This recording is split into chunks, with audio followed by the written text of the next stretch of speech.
All right, guys, welcome back to the stream. Welcome. If you are new, thank you for being here, and thank you for waiting patiently, as always, for the show to start. Always allowing people to kind of file in. I know some people, even though they have notifications turned on, unfortunately don't get notified, and, give them a little bit of time to just maybe hop on YouTube, scroll through, and see that we are live. I do have a schedule that I plan to keep when it comes to live streaming. Hopefully this will help some people who maybe, are always trying to catch my live streams but never know when they're happening. Every Sunday, Tuesday, Thursday at 12 p.m. Eastern Time. That is when I'll be going live. There may be, on rare occasion, some changes. If there's like a show I'm going to stream or something, or an event or anything of that kind, there might be some changes made to that. But generally speaking, that's what I am aiming for. So again, thank you to everybody for being here. We have some PlayStation topics to go over and discuss today. There is one topic that's not directly related to PlayStation, but related to something that happened over the past couple of days when it comes to gaming in general. So we're going to talk about that in a moment here. I'm going to give you a rundown of the topics specifically that we're going to be discussing today. I just want to take a moment here to, first off, give a big shout out to this community. I don't know how many of you that are here right now or how many of you that are going to watch this later on caught the last stream. The last stream was pure insanity. It was something that was genuinely unexpected, but it certainly has gone down as one of the greatest and most memorable streams that this channel will likely ever see. So because of that, I just wanted to give you guys one more shout out. The generosity and the, just the support that this community shows one another, but me as well, is something truly special. So thank you for that. And actually, I have to shout this out. We have ShadowGamer24 dropping a membership gift, but gifting Devil Shooter. Love to see it, man. Devil Shooter, glad to see you finally got a membership gift, man. So huge shout out to ShadowGamer24 for dropping that gift. And who would have known that it was going to go to Devil Shooter? So for those who don't know, Devil Shooter does the timestamps.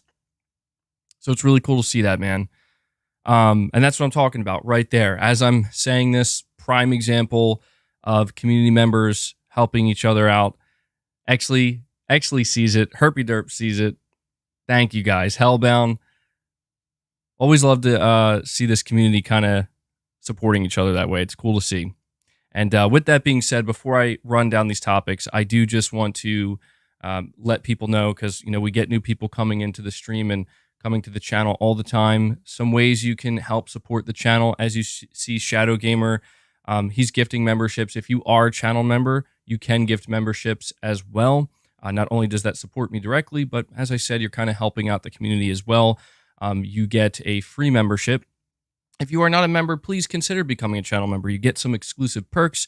You get some exclusive content from me. It could be streams, could be Q&As, could be gameplay, could be something totally random, but nonetheless, you do get exclusive membership content. And as I'm saying that, we have Exley3000, a long-time community member here that is continually showing their support, dropping 5 membership gifts. Let's get some W's in the chat for Exley. And Exley, for that, I'm going to give you a Venom, because I'm still feeling the Spider-Man hype. I'll give you and ShadowGamer24 and Hellbound1981, who also drops 5 membership gifts. Getting off to a very strong start here today before we can even get into any of the topics, which is really cool to see. Hellbound1981 follows it up by gifting 5 memberships as well. That brings us up to 11 memberships on the day already. Crushing the goal. The goal was set to 10. You guys annihilate it. Thank you so much for that. I'm going to give you guys a Venom, because again, I'm still feeling the Spider-Man hype. I don't know if you guys saw this or not, but Game Informer, I don't think they do this that often, but Game Informer is teasing their cover reveal for tomorrow. And everybody's pretty much thinking it's going to be Spider-Man 2, and I really hope it is, because if it is Spider-Man 2, that means we're going to get even more information on Spider-Man 2 to kind of get hyped about and to go over and talk about. So pay attention to that tomorrow. They're hyping it up. So there's your Venom. I'll give you, let's see. Thank you. I got to give you one of these. Appreciate it. I got to get used to using that one more often. And I know you guys love it. We'll do a Crazy Arnold. So I also want to let you guys know a decision I made when it comes to emojis. That's something I should let everybody know. If you do become a channel member, or if you do get gifted a membership, you do get access to exclusive emojis that you can use in the chat or in the comment section. So I don't think I will be able to do what I said. It was a good idea, but the idea of taking certain community members, specifically ones that gift a lot, and putting them as their own emoji, I don't think I can do that, because I was looking into it and I'm fairly certain that it actually may go against YouTube's terms of service, and I certainly don't want to risk that. But I'm gonna get a new emoji at some point, a goat emoji. I wanted to try to have it ready today. Unfortunately, I wasn't able to, but I want to get a goat emoji, and that will be dedicated to gifters specifically. All those who gift memberships, those of you, and people who super chat as well, but mainly the membership gifters, because they're directly, supporting people here on the channel and, giving stuff out. That's what I'm planning on doing. I think it's a good middle ground here. So figured I would give you guys an update on that. And as I'm saying that, we have Josh McGill coming in and dropping 5 membership gifts of his own. Thank you so much, man. I appreciate that. I really can't thank you guys enough for continuing to show your support here. It means a lot. So there we are. We're at 16 members on the day. Josh, how about I give you a Joel here? No matter what, you keep give you a Joel, one of my favorite quotes from him. And let's do another Crazy Arnold. Let's do another Crazy Arnold. There we go. Ooh, I see okay, and so sorry for going on too long about, the memberships, but as you guys know, very much appreciated. Other ways you can support me, super chats. I have a couple of super chats here I'm going to get to in just a moment. That's another great way for you guys to support what I do here.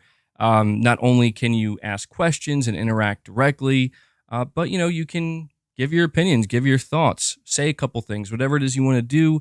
You can do so by super chatting. I try my best to read from the chat when I can, but that's a great way for you to support me directly. And I don't know if you guys noticed this, there is a new feature here.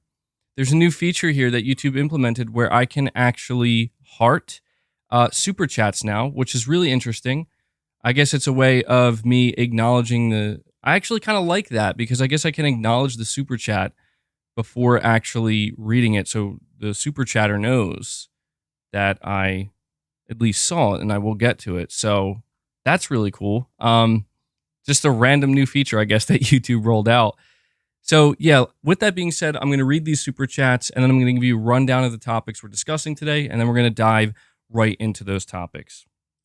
Very quickly, though, I do want to just update this before we proceed here. Again, thank you guys so much. We started the goal today for memberships at 10. You guys immediately crushed it, and we are now sitting at 16. So very much appreciate that. I have a super chat from New Soul 9. Thank you so much, buddy. You're saying, MBG, I have a PlayStation 5, and I'm thinking of, I guess you're saying you're thinking of trading it into the Pro model. We do know that a PlayStation 5 Pro model is coming out late next year. You continue by saying, but I wanted to know if the games upgrade is going to be for free on the Pro. I think that's actually a very good question, and not something I talked about at all. In fact, I don't think anybody's been talking about that. And the reason why I think it's a good question is because I think instinctively it's like a situation where, oh, of course it'll be free, right? Like, how could it not be free if a PS5 Pro comes out and let's just say a game like Wolverine, right? Let's say you have a PS5, you buy Wolverine. Let's say Wolverine comes out around the same time the Pro does. We find out that Wolverine is supported on the PS5 Pro. and you decide, okay, I'm going to trade in my PS5, I upgrade to the Pro, have my let's just say it's a digital copy of Wolverine. I think the expectation is, yeah, anything there that that any of the upgrades that are going to be there for Wolverine, right, on the PS5 Pro, if you upgrade from the PS5 to the Pro, I think it's going to be free, just a free upgrade. But I don't want to commit to saying you can lock that in and guarantee that, because this is the era of Jim Ryan as the PlayStation CEO. I wholeheartedly believe that if you upgrade to the PS5 Pro when it launches, any PS5 games that offer Pro support, it should be free. It was free for the PS4 and the PS4 Pro. And so it would be a huge mistake and just frankly very greedy of Sony if they were to make that decision where we're going to make you pay like $10 or something for any PS5 Pro upgrade. They have done this with cross-gen games. They've done this with God of War Ragnarok, Gran Turismo 7. If you have it on PS4, it's $10 to upgrade to the PS5 version. I don't fully agree with that. I don't think it's the biggest deal in the world, but at the very least, Sony has the justification in that moment that this is a, this is a next generation. This is a new generation. So we're going to ask for that $10. I feel like it's still a bit much, but the idea that Sony would want to do that again with with a Pro model, it would be disastrous. I think that would be a huge mistake on Sony's part. I would not support that. I would definitely voice against that. So I'll give you a percentage. I guess I'll say I'm 80-20. I'm 80% sure that you will not have to pay for PS5 Pro upgrades. Maybe I would even bump that up to 85%. But there's still that lingering 15 to 20% that, again, reminds me this is a PS5 Pro under Jim Ryan, new leadership. And Jim Ryan has proven that he will try to, squeeze some more money out of the customer when he's able to. I just think in my head, like, surely Jim Ryan is aware, like, hey, man, last generation, you didn't make people pay for the PS5 Pro upgrade or the PS4 Pro upgrades. You can't. You already set the precedent. If you go against that, it's going to look really, really bad. So hopefully that does a good enough job answering your question, New Soul 9. I think it's a good question and an appropriate one since we've been talking more about the PS5 Pro. I did release a video yesterday for anybody who maybe isn't aware. I basically just simply ask, do we want a PS5 Pro? It's a discussion video, not necessarily a news video. I'm trying to. I'm going to start trying to put more discussion videos out like that. It's interesting because I was getting feedback on my last stream. I think it was the Caped Crusader. He was saying, I should consider clipping my streams and putting certain clips out as videos. And I attempted to do that for the PS5 Pro discussion, but I just couldn't bring myself to do it because it wasn't as concise as I wanted it to be. It would have been like 20 or 25 minutes in order to get all of my points across, because that's the nature of live streaming. Things are always in flux, things are always pivoting at any moment. And it was just easier for me to just sit down, do a 10, 13-minute recording, just going over the bullet points that I wanted to discuss. So go check that video out if you haven't. And it's interesting, man, because there's so much conversation happening around the PS5 Pro right now. Since it's clear that it's real, it's happening, a lot of people are kind of arguing with one another a little bit, saying, oh, it's totally, maybe not arguing, but just a lot of strong opinions coming out. Like, oh, yeah, I definitely want a PS5 Pro. I think it'll be great. But a lot of people being like, hell no. You know what I don't quite understand, truthfully, and this is no offense to anybody who is against the PS5 Pro. I don't understand the, animosity, almost like the anger. There are these replies from people where it seems pretty clear, they don't hide it, that they're like aggressively against the Pro, like they're almost angry about it. And I just don't fully understand that, because it's just one of these things where it's like, it's if it's not a necessary thing, like if all you have to do is nothing, and the PlayStation 5 generation proceeds just as it would either way, I don't see why it would upset somebody. You know what I mean? Maybe there's like a little bit of fear that the Pro will be like prioritized over the base model or something, but I don't know. Saying MBG, are you getting the PS5 Slim? Probably not. Again, we should probably stop calling it a Slim, because Tom Henderson came out again and kind of reminded everybody that, yeah, it's not really like the prototype he saw. It's not slim. It looks almost the same. Like maybe the dimensions are a little bit different, but it looks pretty much the same as the current PS5. So Sony really might not make a big deal out of this, man. They might just put out a blog post and just say, we have an updated PS5 model with a detachable disk drive. Nothing has changed except that. You can buy the disk drive separately. I don't know. I mean, we'll see. Maybe it will look different. But I will say, I do not plan on getting that model of the PS5. And the reason for that is simply because I have two PS5s in the home right now, and I just don't see a need for it, Even if it is much slimmer, I'm fine with my PS5. They both work great. Haven't had any issues with them. Hopefully I won't. It is tough though. I won't lie to you. Like, there is a part of me that feels like for the sake of like collecting, maybe, at some point. So I guess what I'll say is, right now I am unsure if I'm going to buy it.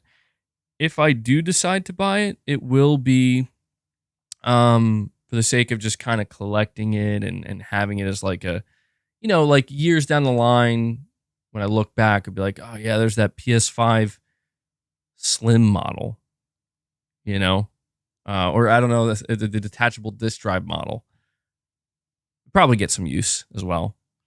Speaking of hardware, and I'm going to get to the other super chats here in just one moment, I just want to say I decided to pull the trigger and I bought the DualSense Edge. I did it. I've been thinking about it for a while now, and I realized that this is just a controller I want to have. I don't know. I just felt like the timing was right. I do play some competitive games. Like, I'm not necessarily playing competitive shooters. That game X Defiant is coming out, and I could see myself getting into that. I really enjoyed the X Defiant beta, so I could probably use it for that. But I still play Dead by Daylight. And on rare occasion, I play PUBG. Not really anymore, though, honestly, sometimes. But, Sony's got all these multiplayer games coming out. You're saying, how's the battery life? So I haven't actually received it yet. I ordered it. When it gets here and I play it or use it and I'm playing games with it, I'll be sure to let you guys know how I feel about it. I'll do like a little review, maybe on a stream or something. But again, it's just another one of those things where I'm like, just in case, I don't think Sony's going to stop making this controller. Like, I think Sony's probably going to continue to make this controller throughout the entire generation. But just in case they decide, you know what, we're going to discontinue it. Maybe like there's not enough people buying it. I wanted to make sure to secure one. Actually, you're saying you need to get a PSVR 2. I'm telling you now, I don't want to like make any commitments because I don't want to disappoint anybody. All I will say is that after the last stream, I really sat back and I thought about it. Like, I really thought about it. And I specifically thought about Firewall Ultra. And I've been telling you guys for a long time, I've been having these conversations with you, saying over and over again, like, man, I really want Sony to bring back SOCOM, or I want Sony to make like a tactical competitive shooter, first-person shooter, third-person. And so far, we haven't heard anything about that. But then it's just kind of ironic because it's like, well, most people are aware when I say that. They're like, we know you're talking about a dedicated PS5 game, but MBG, Firewall Ultra is literally that. That is what that is. It is a 3v3 tactical multiplayer shooter for PSVR 2. Granted, it's a different way to experience it. And I just feel like I didn't really let that sink in. Like, it is a PlayStation 5 exclusive live service competitive tactical multiplayer shooter. Yeah, I heard Pavlov is really good too. Yeah. And when I let that sink in, I'm like, I think I'm going to do it, man. I think I'm going to do it. I mean, Firewall Ultra is coming out August 24th, I think was the date that they announced.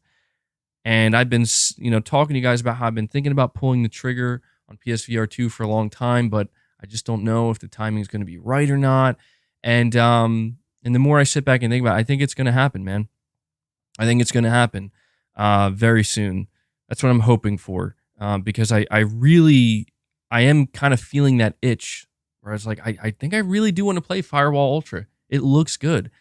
I don't know, I guess maybe this is being a bit too fearful. I hope the game gets enough support, because I won't lie to you, I've been kind of seeing, at least on Twitter and on YouTube, there just doesn't seem to be much hype surrounding it. There just isn't much hype surrounding PSVR 2 in general. And I'm not going to obviously let that stop me.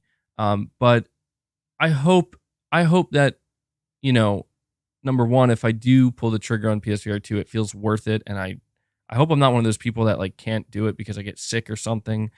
And I hope that there's enough support. I mean, we still have Resident Evil 4 Remake coming to PSVR 2, and we have yet to get confirmation if RE4 Remake is going to be the full game. Dude, I'm telling you, if when Resident Evil 4 Remake comes out for PSVR 2, if they announce like it is the full game, that's going to be insane. Like, to me, because that's one of my favorite games of all time. I played the remake on PS5. That is, to me, that's like a killer app, frankly, for PSVR 2. You're saying it is the full game? Did they confirm that? I mean, I feel like it would be, right? Because RE Village, that was the full game. All right, let me see here. I got a couple more super chats. Let me see. We got generic white male. He says, with a $2 super chat, thank you to whoever gifted me a free membership. Well, I'm not sure who gifted you a free membership, but I will thank them as well. And I'm glad you're going to enjoy the membership. I love to see that. I love to see, people who do get these membership gifts coming out and thanking. Anytime we have these big streams where a lot of gifts are handed out, I always see in like the comments and everything, people just being very grateful for that. So enjoy it, man. And then we have Angry Whale Watcher. You're saying Ben Starr, Clive's voice actor, has quote tweeted and recorded an incorrect Final Fantasy quote on his Twitter. It's a very muscle-bound soundbite. Interesting. Yeah, we were talking about maybe getting a Clive soundbite. Maybe I'll go look for that after the stream if I can remember, because I don't know which quote you're referring to here, but the idea of getting an incorrect quote, that's pretty funny. That'd feel like that'd be kind of a unique soundbite in a way. Oh, really quick. I have to, you know what? I'm going to hold it for a moment here because I know I'm going to go on a little bit of a tangent. So let me read the rest of these chats. Remind me if I forget. There's something regarding live service PlayStation games that I want to say to you guys. So if I forget after going over these chats, please remind me before I dive into the topics I have listed here today. So Angry Whale Watcher, thank you for making me aware of that, and thank you for the super chat. PS Gamer, you're saying best YouTube channel for PlayStation. MBG, you need to have 10 to 20 minute videos about general PlayStation gaming news and game reviews. I'm getting back on that. Well, first of all, thank you for saying that about the channel. I really appreciate it. I am getting back on that wagon. I am, again, 3 days a week, I will be producing PlayStation focused videos, and most of those videos will be news videos. Reviews, I'll have to see what I can do in that area, because a lot of people still do ask me to start doing more review stuff. And I feel like, I feel like I should. I feel like that's something I also have to get back to doing. It's just tough because it always feels easier And when I say easier, I mean just like less daunting, less pressure, I guess you could say. When there's something I want to review, whether it's as I'm playing through a game, for example, I have the DualSense Edge coming. It just feels less daunting to talk about it on the stream. It's more casual, more laid back, and in turn it makes me feel like I can experience it in a more casual, laid back manner. But at the same time, as I can see actually is pointing out in the chat, doing reviews, you're saying I hate doing them. No, I don't hate doing them. I mean, it just there's an added pressure again where I feel like every time, I mean, when I used to review games and stuff, I mean, I would mostly just review PlayStation games. I don't get like review copies. I had to kind of segment it, right? Where it's like, here's the initial review video with my impressions. And then I would do like a final review. And by the time I got that final review out, it was like so late. I don't know. I know people still enjoyed it. So I might start doing something like that. Maybe I don't know. Maybe I could start with Spider-Man 2. Maybe that'd be a good start. Or if Helldivers 2 comes out before Spider-Man 2. Honestly, I'd probably stick to just doing like PlayStation games, because maybe that's how I could stand out a little bit. I don't know. There's just so many general review channels that if I were to try to start reviewing third-party multi-plat games, it would. I mean, I don't think that's gonna go anywhere. I really don't. Truthfully, saying why you lying, bro? You know what? I will say this, Jay Shako. The one thing that I don't like about like game reviews and reviewing games, at least in a traditional sense, is there like for people who rely on that content, and I think that's the key. Is I've never wanted to have to rely on game reviews on my channel because I know a lot of channels do. I never wanted to do that because that would ruin gaming for me. I like to enjoy games at my own pace. I like to experience them naturally. And if I had to rely on actual reviews of playing games, it would ruin the experience because the whole time I would just feel pressured. Like, I got to get this done. I got to get it done. And that's why, like, honestly, when I see certain reviewers out there and they like pump out so many, and good for them because it's good content. They pump out so many high quality review videos for so many games. I'm like, how? Like, I actually genuinely don't know how you're able to do that, how you're able to play that many games and experience them in such a full, robust way. That's crazy. To me, that's crazy. I would never be able to do that. So I will consider it. I will consider maybe doing some more game reviews, but specifically sticking to PlayStation games since we are a PlayStation themed channel. We'll see. We'll see where it goes. So PS Gamer, thank you for that, man. I also have Pradinsky with a $5 super chat. Thank you so much, bud. You're saying that controller's great, but I understand some of the hate towards it. Personally, though, by far my favorite PS5 controller. And he's talking about the DualSense Edge, and yeah, I'm curious to see. What I like or potentially dislike about it. I think the last time I used a controller like this was way back with the original Xbox Elite controller. And it was a really good controller. I really liked it. But I also kind of noticed that I didn't really take advantage of the features that often. And I'm curious to see if the same thing will happen now with the DualSense Edge. I think the biggest complaint I've heard, and to me this isn't a big deal, is that the DualSense Edge doesn't have 4 back buttons. It only has 2. That's not really why I'm buying the controller. I think the thing I'm most interested in testing out with the DualSense Edge are the different thumbsticks. For some reason that greatly interests me. So yeah, I'll be sure to let you guys know what I think about it. And I like with your super chat, I expect after I spend some time with the DualSense Edge, it'll be my favorite PS5 controller as well. Because I've been only using the regular DualSense this whole time. So to some extent, it should feel like an upgrade, right? I mean, it's pretty expensive, so I am expecting it to feel certainly better in more than one way. You're saying the battery sucks. Yeah, you know what? That'll be really interesting. I didn't even think of that. I mean, I can't tell you the last time I got a low battery notification on my PS5 while playing. I can't tell you when the last time it was. And this is coming off of no lifing Final Fantasy 16, dude. I mean, all day play sessions. Hasn't happened. I wonder if that'll happen if I'll experience that more often with the Edge. We have Kraviat. Hopefully I'm saying your name correctly. You're saying, I'm dying to play Crossfire in VR2. That game looks crazy. Yeah, I saw that. I'm a little bit hesitant with a game like that, only because the last game I think they put out was on Xbox. It was like Crossfire X or something, and it was not good. But this is a completely different game. This is something that's being built for PSVR 2. I thought the trailer that they revealed, I think they showed it at the PlayStation Showcase, did look pretty cool. So maybe that's another game. I actually forgot about it. Maybe I'll look into that as well. So thank you for that, man. And we have Planet Schlorpian saying, with the popularity of games like Weird West and Evil West, we could use a Dark Tower video game. We need a Stephen King-based game in general. I actually agree.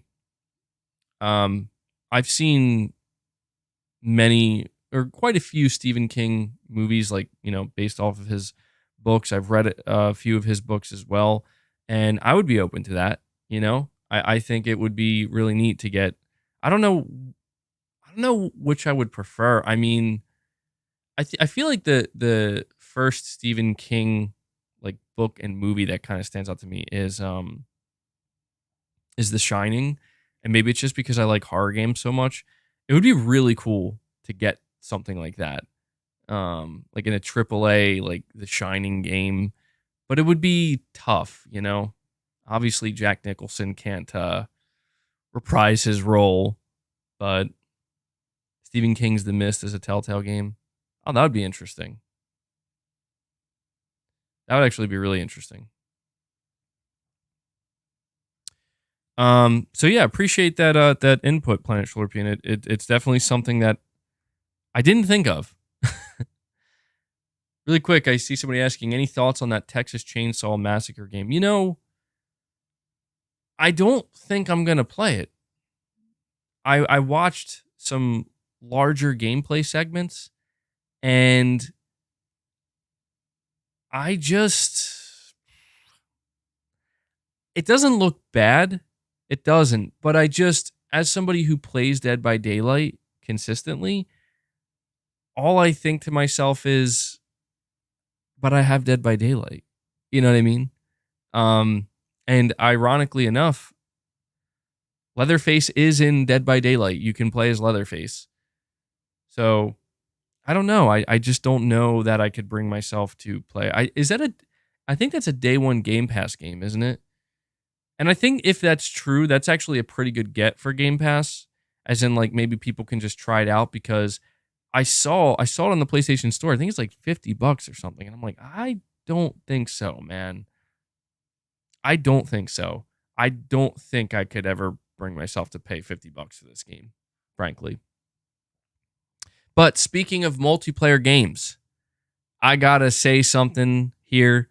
Might get a little bit ranty. It's been a little while since I've ranted. Might get a little bit ranty, so we'll see where it goes. But I put out a tweet about 38 minutes ago, and I decided to delete it. And the reason why I decided to delete it was because, you know, I'd rather just talk about it here. I would. Because there's more I have to say about this than I could just convey in a single tweet. Or wait, it's not called a tweet now, is it? Guys, what is it called? XEET, like a zeet? Is that how you say that? I'm not even kidding.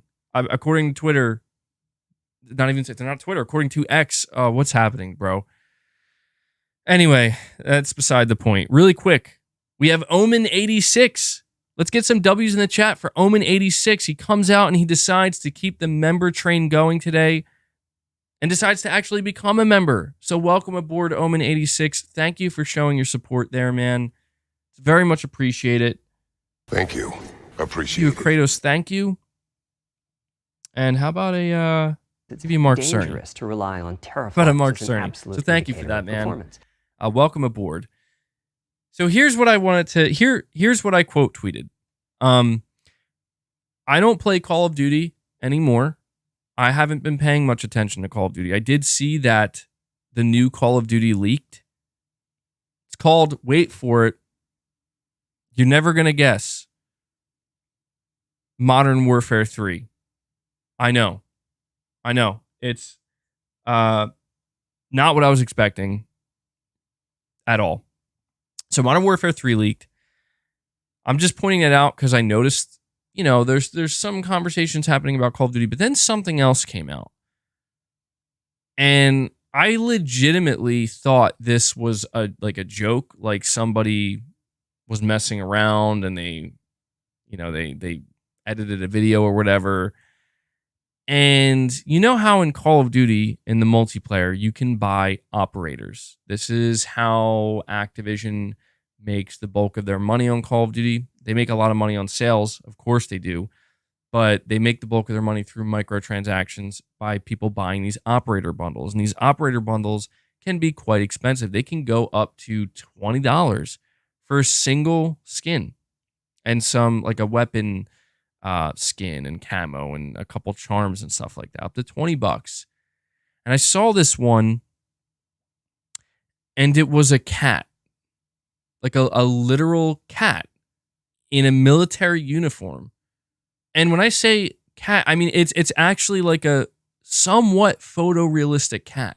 It's not like a overly exaggerated cartoonish. It looks like kind of real.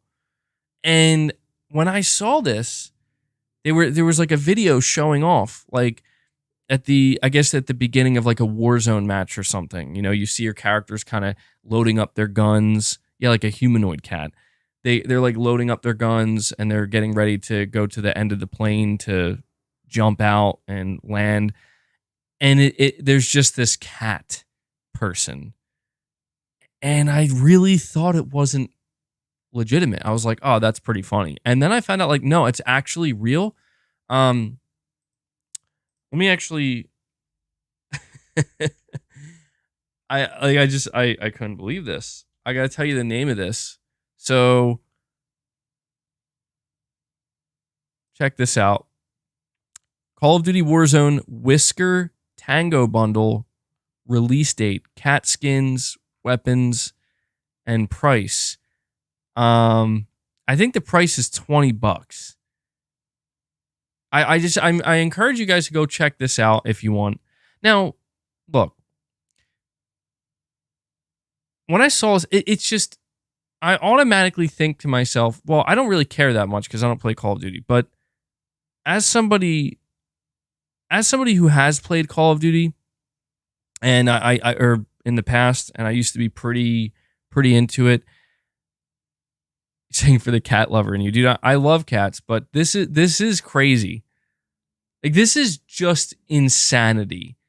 I'm like, what is this game anymore? Like, what happened to Call of Duty, man? What happened? And I'm not saying it's like such a big deal that if you love playing Call of Duty, it's like, well, I can't play this game anymore. But it's ridiculous. And the pricing of it is ridiculous too. Like, there are going to be people paying $20 for that, man. But here's what I really wanted to point out. This is why, clearly, people who are fans of PlayStation, this is why PlayStation fans are terrified of Sony doing 12 live service games, because this is where we are now. This is where we are now in the gaming industry with live service games. And I'm not saying that we're going to see something like this in Sony's upcoming live service games, but I've joked around before about, let's say, The Last of Us multiplayer live service game. Whenever that, assuming it still comes out, I think it is, when that comes out, I've joked around saying, like, how long will it be until we see, like, unicorn skins in a Last of Us multiplayer game? People getting like their, just their bodies completely mutilated while wearing like a unicorn skin or something. And I don't mean to be like such a, I don't know, like buzzkill, but I'm just like, that can't, like, this is crazy. I don't know. I was just kind of surprised by that. And I just think it's weird what's happening in video games with these forever games, with these live service games where I don't mind. Like here's another example. I play Dead by Daylight, right? And I don't necessarily know that this is a problem, because if anything, it maybe fits with this game. But like, I think today, or maybe he's already out, like Nicolas Cage is coming to Dead by Daylight. And like, that's just so, like, I'm fine with that, because I feel like you could do that in a game like Dead by Daylight, and it makes sense. It's like, well, Nicolas Cage, he's an actor, and he's been in some horror movies, I guess, in some way, shape, or form. But it's just kind of, Dead by Daylight is not the most serious game, I guess you could say. And they're like, okay, let's just bring Nicolas Cage on. People love that. But then with like Call of Duty, you're like, let's put streamers in here, and then let's put cat humanoids in here. And it's just like, dude, go play the Call of Duty Modern Warfare 2 campaign. Go play that. And when you go to the multiplayer, it's like, this is just shameful. This is embarrassing, man. So I don't know. I do worry a little bit. I worry about how aggressive Sony's going to get with their monetization practices. And I guess what I'm trying to say is, like, I hope Sony doesn't do stuff like this, man, because there's a limit, in my opinion. I don't mind if you want to have a little bit of fun with it, with your skins and your cosmetics and your live service games. I don't think there's anything wrong with wanting to have a little bit of fun, but I think there is a limit. And I think Call of Duty is just so far past that limit that it's like, what are you doing, man? Like, you're not Fortnite. I know you want to be Fortnite. You're not Fortnite. You're Call of Duty. But if anything, what it truly reveals, at least for Call of Duty, new generation of people playing it, man. Clearly. You know, like, it really is. It's just a completely new generation of Call of Duty, where this Call of Duty multiplayer is actually more like Fortnite now in some ways. So we'll see, man. I guess I'm curious to see if Sony's thinking maybe we can get a new generation of players over to our live service games. Don't get me wrong. I think Sony will have some live service games that are pretty silly, that are pretty over the top, but there needs to be a balance. When I think of something like, if we get a Ghost of Tsushima live service game, or again, The Last of Us one, like, in the future, I just hope that they don't take it too far to where it just straight up becomes, shameful. So maybe not like the most intense rant, but just something I had to bring up here, because I could not believe that when I saw it, man. I'm like, that is the craziest shit. Like, you're literally shooting cat people now in Call of Duty. That's where we are. Anyway, apologies. We're almost an hour into the stream, and I haven't actually dived into the topic of discussion here. PlayStation is attending a new event. Guys, before I dive into this, do me a favor. We have over 450 people here watching. Make sure you hit that like button. I would greatly appreciate that. It helps the streams out. If you want to get more people here, hit that like button. I think we could easily crush 200 likes. But this new event that Sony is attending, unfortunately, might not be the most exciting thing for most people. But I have an article here. For a number of years now, Sony has brought PlayStation to China Joy, one of the largest gaming exhibitions in Asia. It's set to take part yet again in 2023, with the event scheduled between July 28th and July 31st at Shanghai's new International Expo Center. So, what is Sony bringing to the show floor? A fair amount. The platform holder will have a number of games for fans to experience, including a selection from its China Hero Project program. Here's what will be there, as reported by Gamatsu. Awaken, Astral Blade, Exledge, I think that's how you say that. Evo Stinction, I think that's how you say that. Some of these names. Lost Soul Aside, which I know is a game a lot of people are looking forward to, and Willless. So those are the games that will be featured from specifically the China Hero Project games. I think the biggest one there easily is Lost Soul Aside. This is a pretty good looking game, I think. A lot of people have shown some excitement for it.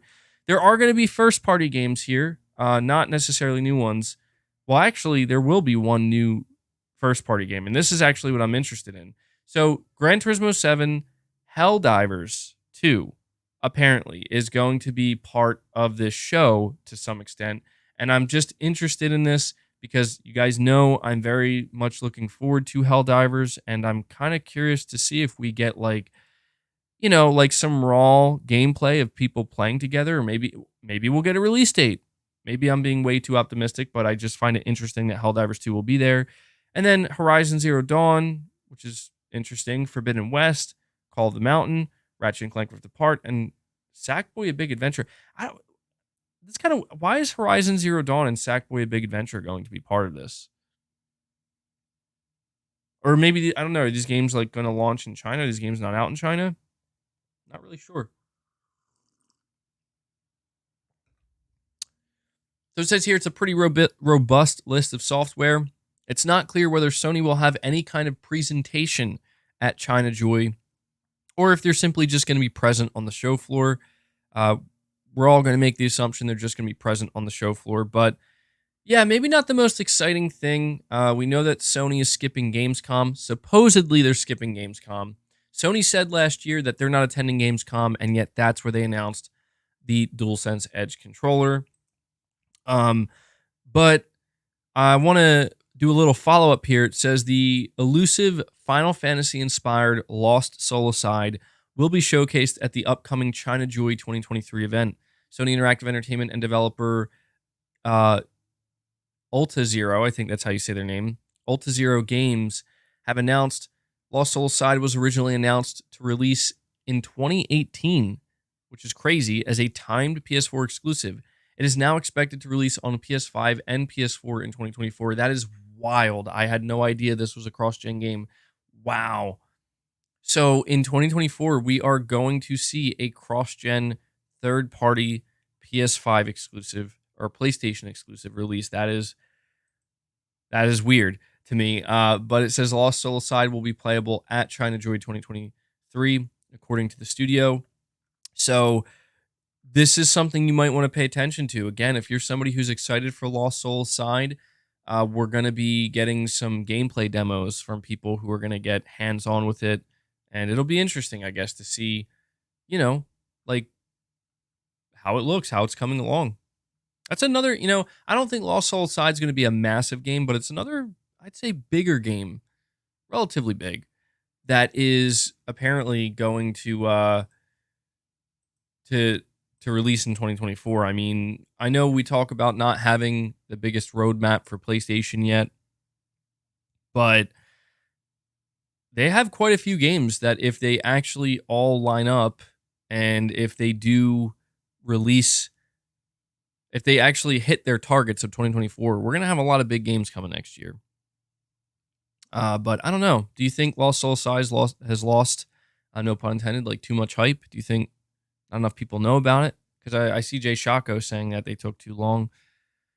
I don't know. We'll find out, man. We'll find out. But I just wanted to briefly mention this and just make everybody aware that even though it might not be the most exciting event, Sony is attending an event, and there will be, I mean, I'll be honest, I'm excited about Helldivers 2 being there. That's what I want to know about. I'm going to be paying attention to Lost Soul Aside as well, but Helldivers 2, since that game is scheduled to come out this year, that's the game I'm going to be paying attention to. I know I'm probably being unrealistic, but I would love to get a release date. I would love to get a release date coming out of this. And it just, we're still in the same position with PlayStation when it comes to shows. Are they going to have another showcase this year? Are they going to have a state of play? If so, when? Well, those things remain to be seen. But one thing we can say for certain is, hey, we got China Hero Project.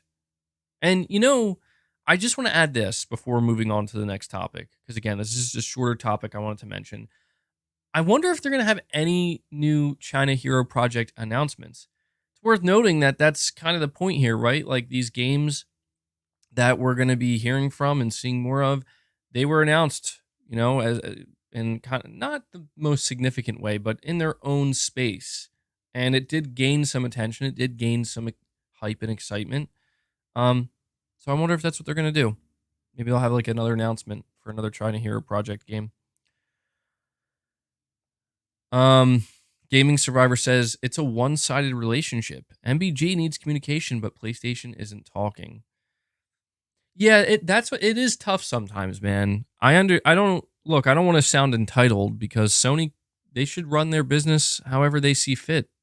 They certainly should. So I don't want it to come off as entitlement. I guess my only thing is like, I like when Sony is talkative about their games more than anything.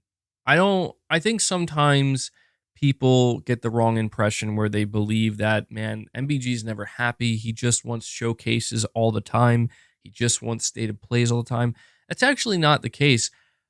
I fully understand that things like showcases are very far and few in between. Stated plays are pretty rare. And these bigger announcements, they don't happen that often. The only thing I wish Sony would do is they would just talk like more about their games. And I kind of get why they don't. Like, a great example is what we're seeing happen with Spider-Man.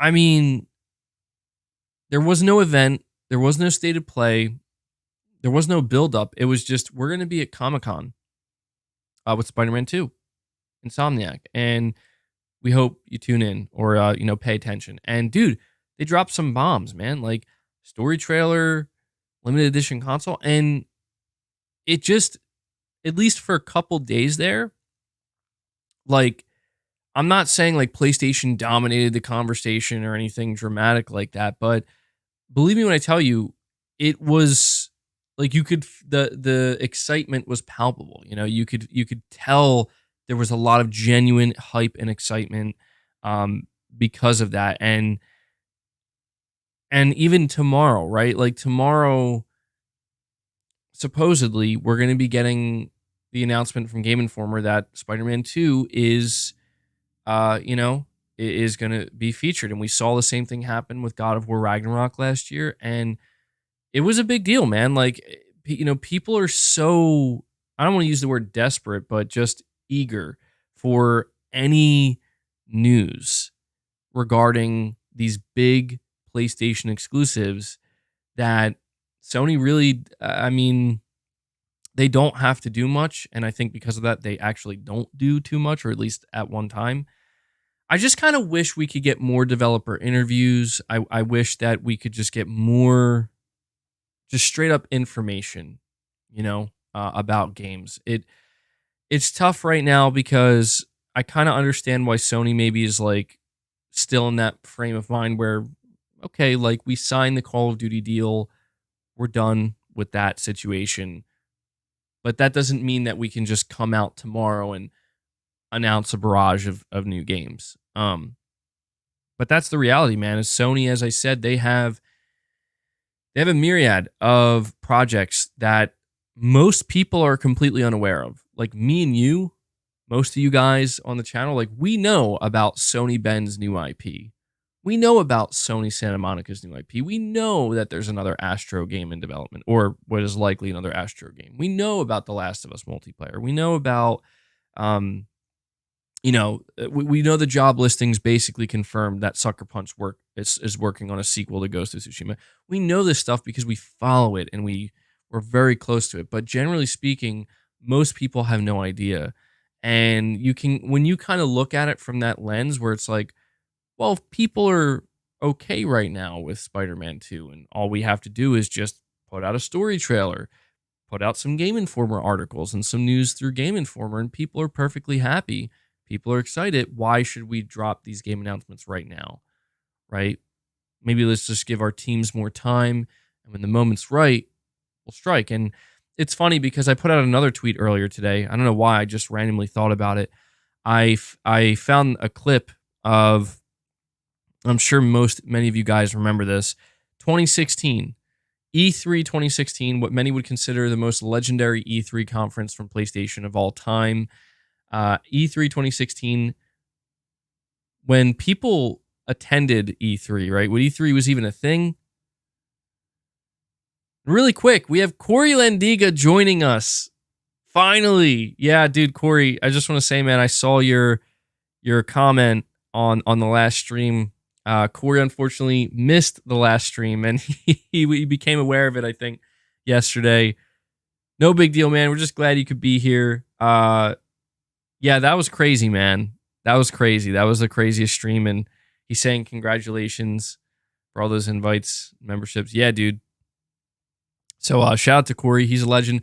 Corey, I don't know, man. I think you've been usurped here. I think you're still a legend. You actually, but we have, I think, like a new, we have like a new single gifter, membership gifter. Like, I mean, I don't know exactly how many it was. I think it was like over 500. It was insane. It was insane. Anybody who was here last stream, like, we will now refer to him as the GOAT. I think that's, what do you guys, I don't know. You guys kept calling him Giga Chad. Giga Chad Patel, is that what we should call him? I don't know. You guys kept giving like different nicknames, but yeah, dude, he dropped like over 500 memberships, which is insane. And it was one of those, it was like just kind of a really cool situation because we're like, we have all the legends here today. But glad you could make it to the stream today, man. Yeah, that Corey, I don't know if you watched that whole stream, and hopefully I'm not spoiling anything if you are in the process of watching it, but dude, the stream was so crazy. By the end of it, I was wearing my wig again. I was wearing the snake mullet. Well, actually, it's not a wig. People think it's a wig. That's actually my hair. That's what's under the hat right now. But I brought it out. So anyway, just to get back to what I was saying, not to go on too long about it, but yeah, I feel like Sony, they just kind of have this understanding that there's no rush. And I think for me and for a lot of people, it can feel, well, not a lot of people, but the enthusiasts, people who are paying close attention, it can be tough because I don't want to rush PlayStation, nor do I want to rush their studios. I feel quite the opposite, honestly. I want Sony to take their time. I want their studios to take their time. We know that a rushed game is usually not a good one. A rushed product is usually not a good one. And this idea that they just need more time, totally fine with that, you know? Corey says, I saw the wig before I looked at the sub count, and holy F, the hell did I miss here? Yeah, dude, it was a wild time. It was crazy. It really was crazy. It was really fun. That's definitely one of the more memorable streams. I see somebody saying to rush and to inform the community are two different things. Yeah, you are right about that.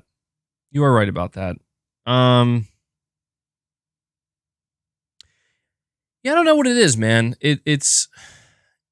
I've been trying to understand how Sony works. And it's weird because these things just kind of, they have a certain energy. You know, they have a certain energy where a good example is how, like, there are just some times where, let me ask you guys this. Let's go back to 2020 for a moment here. This is a question I still have. We know in 2020, obviously, the pandemic was in full swing, and it was not good. And we know that everything involving like video games got somewhat of an artificial boost because of lockdowns and everybody had to stay inside. So because of that, gaming saw a pretty massive boost. That was at the same time when Sony was hyping up the PS5, getting ready to launch the PS5, and Sony could do anything. Sony could literally sneeze and people would go nuts. It was crazy. I mean, anything they did. I remember when Sony revealed the box art for the PS5. like it was with Miles Morales, like this is what the PS5 case is going to look like.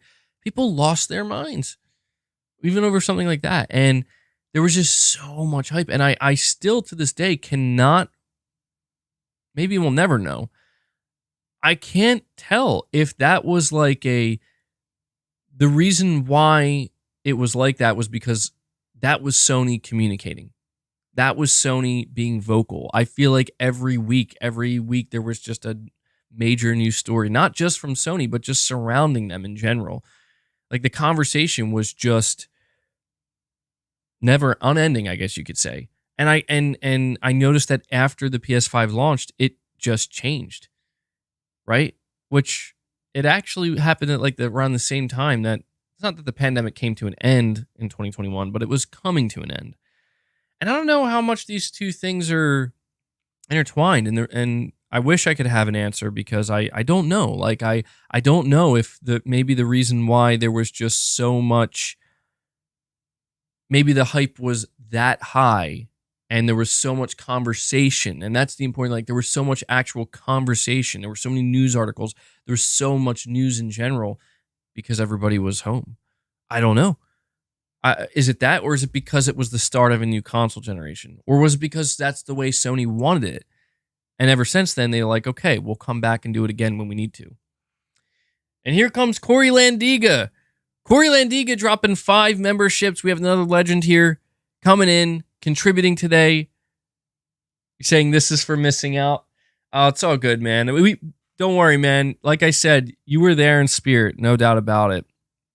But I appreciate the 5 membership gifts, man. That brings us up to 22 members on the day, and I think this is appropriate for you, Corey, because of your profile picture. I don't know if you heard this one yet. It's a new soundbite. Thank you. Appreciate it. It's Kratos. I mean, I'm sure everybody can recognize it's Kratos. And I'll give you... I sacrificed everything for my people. Jin Sakai. Probably my favorite one. I would do it again. See, we got CD Gaming in here. Yeah, dude. We basically, last stream, we basically had 3 community members. And this, apologies if I'm forgetting to mention any other names. Just know that I appreciate every community member who gifts. But there were 3 community members, 4, I think, actually, who went kind of crazy last stream. It was King Sam. He dropped a 50 bomb out of nowhere. And then following that up, Herpy Derps and CD Gaming both started going crazy, just dropping massive amounts of gifts. And Mitul Patel, a.k.a. the GOAT, or Giga Chad Patel, started going. He said he would match everybody's donations. And Corey, I should probably let you know about that. I don't know if you watched the entire stream, but he said he would match all of the membership gifts. And we ended up getting like 400 and something gifts. And we were all wondering, like, is he going to do it? A lot of people thought he wasn't. Some people thought he did. And he actually did. He actually did more than match it. So good stuff, man. So thank you for that, Corey. It's greatly appreciated. Let's see if we can, for the stream ends, if we can get to that 25 mark. But yeah, I'm going to move on to the next proper topic here. And this is something I'm actually pretty excited to talk about because we get to talk about one of my favorite studios. And I feel like we've been talking a lot about them recently. How could you not? Insomniac Games. The most appropriate name for a studio I think I've ever seen, because these guys seemingly don't sleep. When I put in my title here, I say PlayStation Studio Shocks. I think a lot of times people think that's like hyperbolic. That's an exaggeration. Oh yeah, what did this PlayStation what are they doing that's so shocking? Well, you know what? To me, this is justified this time. We are learning that Insomniac is working on 3, not 2, not 1, not 2, 3 AAA PS5 exclusives at one time. To me, that justifies the word shocking, because it really, like, that is crazy. So let's go over here. It says Insomniac Games appears to have 3 AAA PS5 games in development, one of which has yet to be announced, according to a developer working on the project. Aaron Eberhard, a project director on an unannounced game, revealed this tidbit of information during an interview last September, which has only just started making the rounds online. Oh, that's crazy. last September. That's almost a year ago. At the time, Eberhard's interview in question with Full Sail University, Insomniac had already announced Marvel's Spider-Man 2 and Marvel's Wolverine. Eberhard, a former Blizzard Entertainment employee who also worked on PlayStation Now at Sony, mentioned that she had been at Insomniac for almost a year at the time of the interview. Quote, "So I'm working on an unannounced title," end quote. Eberhard said, adding that she can't talk about the project. She then expressed excitement over hitting her 1-year anniversary at Insomniac in November of 2022 and completing 5 years at Sony Interactive Entertainment as a whole.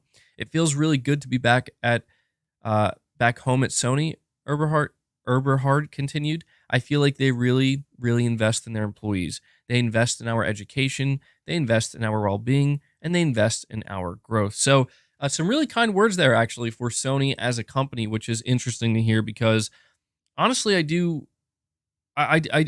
feel like that's a pretty important thing to highlight. We talk all the time about how Sony just seems to do such a good job at not only courting talent and bringing developer talent on board to their studios, but they do a pretty good job seemingly retaining that talent.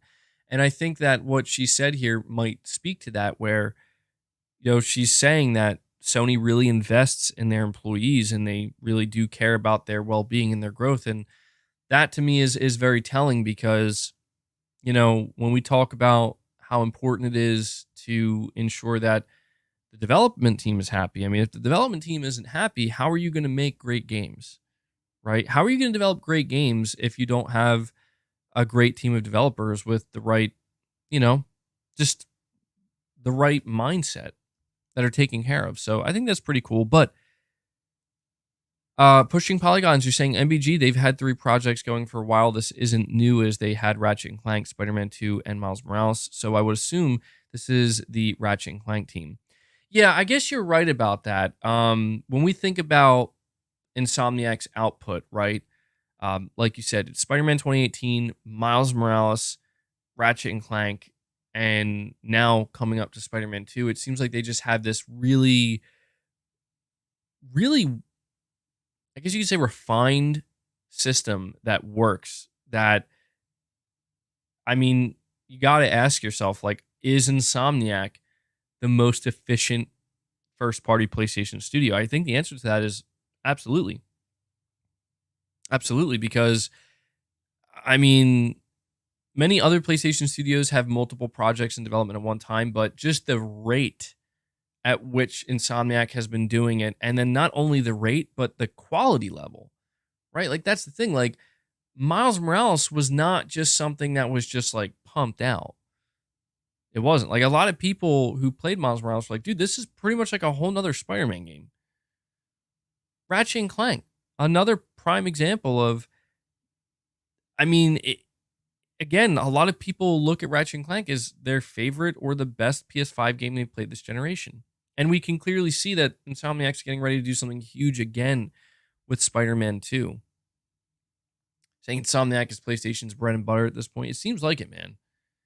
It seems like it. I mean, I guess it's just crazy to me to be hearing that at this moment in time. Like, the reason why it's crazy to me to hear that is just because this isn't like, they have Spider-Man 2, which is, they're finishing that up.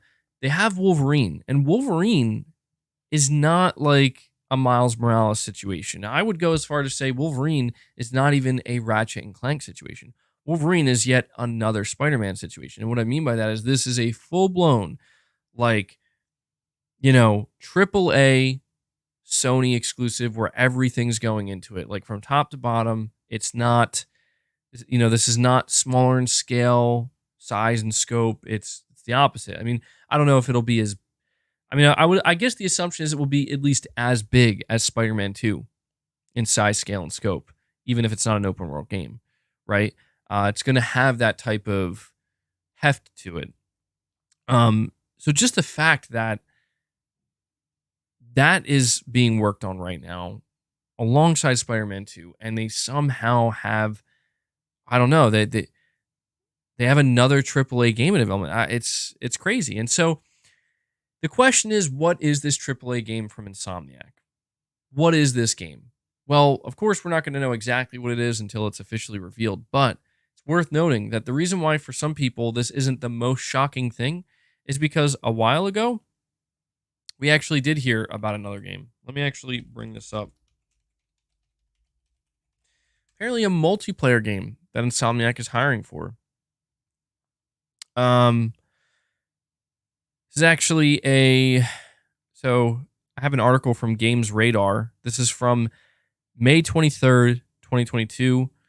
They say, according to a job posting, which is for an art director position, Insomniac's unannounced multiplayer game will be a brand new IP. Part of the art director's responsibilities will be to assist in pre-production planning and new IP development with the creative directors and account for the art direction within a multiplayer environment. So is this news to you guys?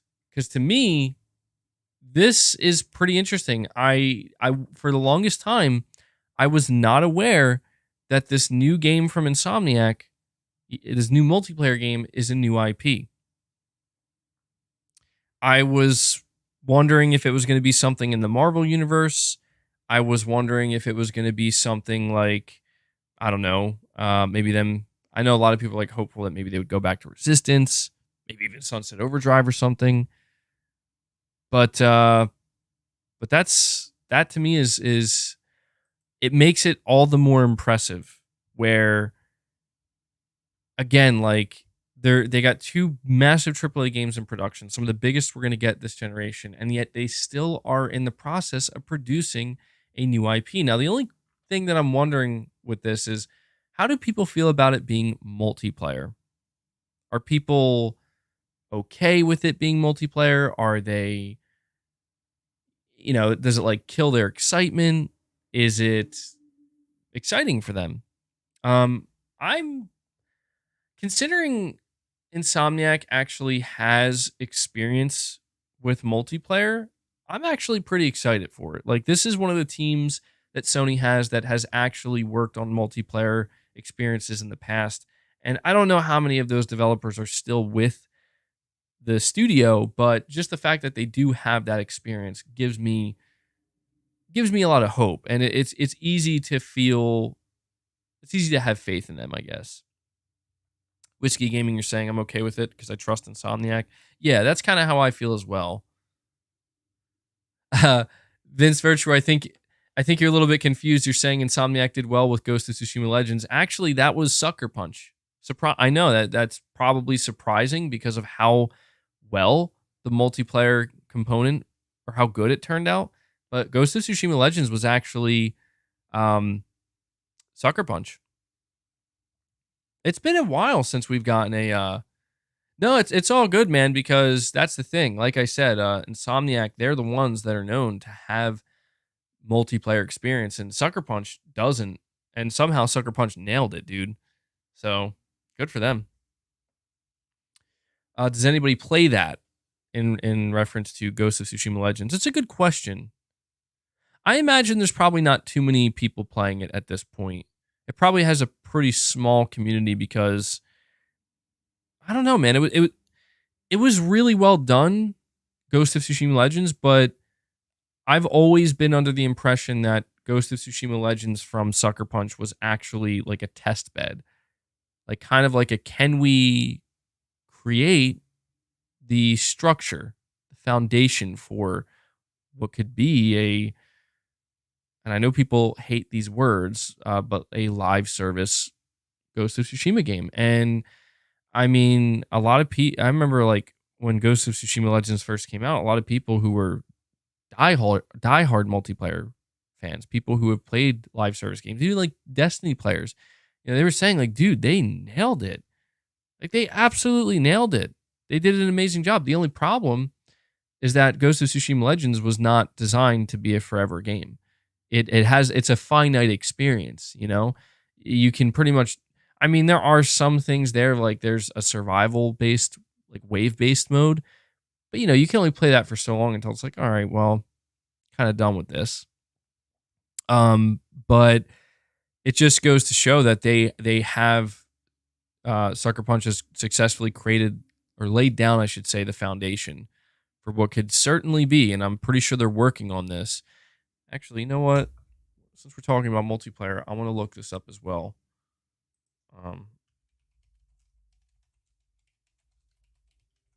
I swear we've talked about a... Here we go. Yep, here you go. I knew I wasn't crazy. Ghost of Tsushima developer Sucker Punch is hiring for a spectacular multiplayer game. Ghost of Tsushima developer Sucker Punch's next game could be a multiplayer title if their latest job posting is anything to go by. Sucker Punch, the Sony studio behind last year's hit Ghost of Tsushima, is hiring for a new title, and it looks like there will be a multiplayer component to the team's next game.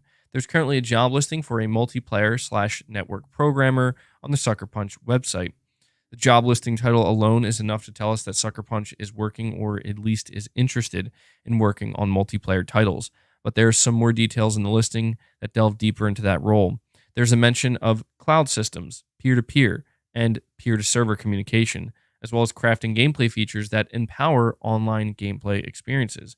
In fact, the job listing specifically mentions a, quote, spectacular multiplayer game, end quote, which heavily implies that this will be a primarily multiplayer game rather than just a multiplayer mode attached to another title. Sucker Punch has dabbled in multiplayer gaming before with the Ghost of Tsushima Legends multiplayer mode, which added 2-player story missions and 4-player survival missions to the base game. So whatever the team is working on now, it obviously hasn't lost its appetite for bringing multiplayer modes into its games. So really quick, actually, the article finishes by saying we've seen some glimpses of what Sucker Punch is working on next, thanks to career websites, with one developer in the team noting in their LinkedIn that they are working on a Ghost of Tsushima PS5 game back in January. This could be either a sequel to Ghost of Tsushima or a port of the original PS5 game. So actually, was this written up? This is April 14, 2021. I think that was before the PS5 port was announced. But yeah, this is so listen, guys. Hold on really quick. Well, before I get too distracted, because I want to highlight this, what somebody just said in the chat. It seems like pretty much almost every major PlayStation studio, for better or for worse, is working on something multiplayer related. Now, to me, Sucker Punch is interesting because we know we are getting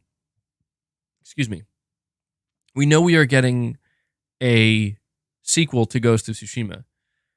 The question, though, is now that we have confirmation, and I actually forgot about this. I think many of you guys maybe forgot about this as well. If I forgot, surely you guys have forgotten. We did cover this back in 2021.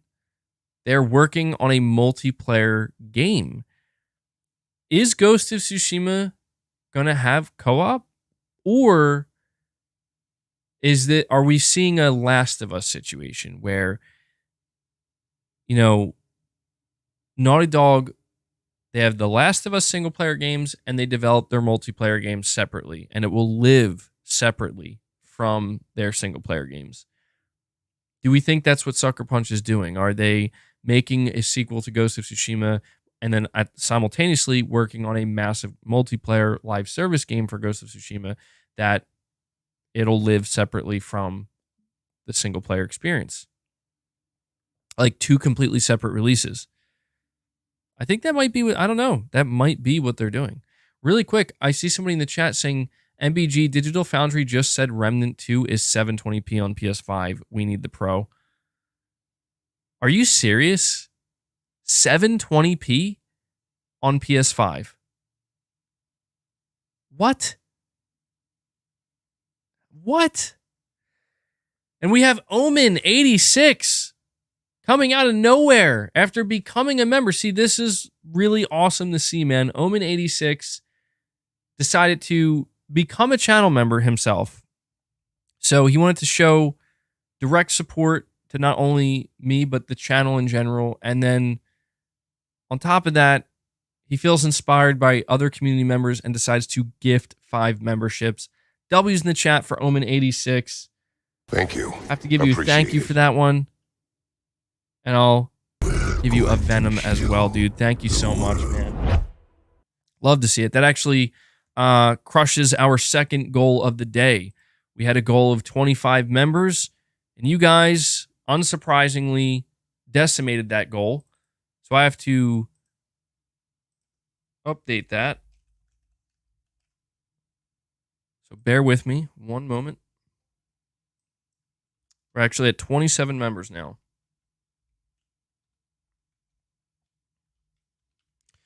There we go. So thank you guys again for all the support, man. It means a lot. Well, so here's the thing. With Remnant 2, maybe I should look into this. Let me go check real quick. Go to Digital Foundry.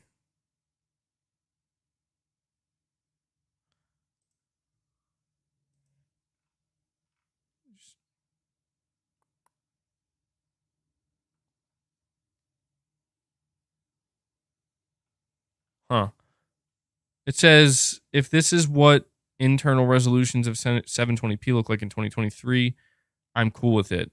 It looks excellent, even if performance has issues. I think we're nearing the point where people mocking a game for internal resolution numbers should be laughed at, especially if the results are as good as this.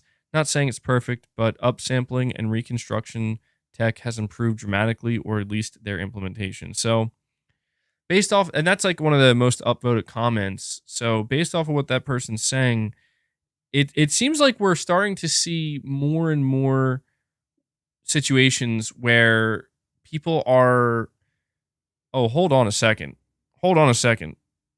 Holy shit. Wow. I just came back here, and I noticed that Oliver Opfer dropped a 50 bomb.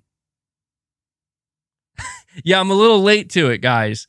He drops a 50 bomb as I'm reading a comment on Digital Foundry's video. Holy shit, Oliver. Dude, Oliver is keeping it alive. He's continuing what just occurred on the last stream by dropping a 50 bomb. Dude, that is legendary, man. The chat is exploding with W's as it should. God damn, dude. I can't believe that. Dude, Oliver, man. Oliver. Just coming out of nowhere. Dude, Oliver brought us to 77 members on the day, dude. That is crazy. This is what I mean, man. This is what I mean. Look at this community. Even after what happened in the last stream, we have community members still coming in here strong, growing the membership community. I mean, dude, I don't even know what to say at this point. Thank you so much for that, Oliver. That is, wow, dude. I got to get more coffee in my system for that. Oliver dropping bombs, bro. That is crazy. You're saying everyone should be a member by now? You know, man, it's crazy because a lot of, dude, I don't have like an exact number because some of the memberships do expire, but I imagine like almost everybody who comes to the chat, what the hell? Who comes to the chat and comes to the streams, they had to have gotten a membership at some point. That is awesome, dude. Thank you so much for that, Oliver. That just, I mean, that is a huge, huge gesture.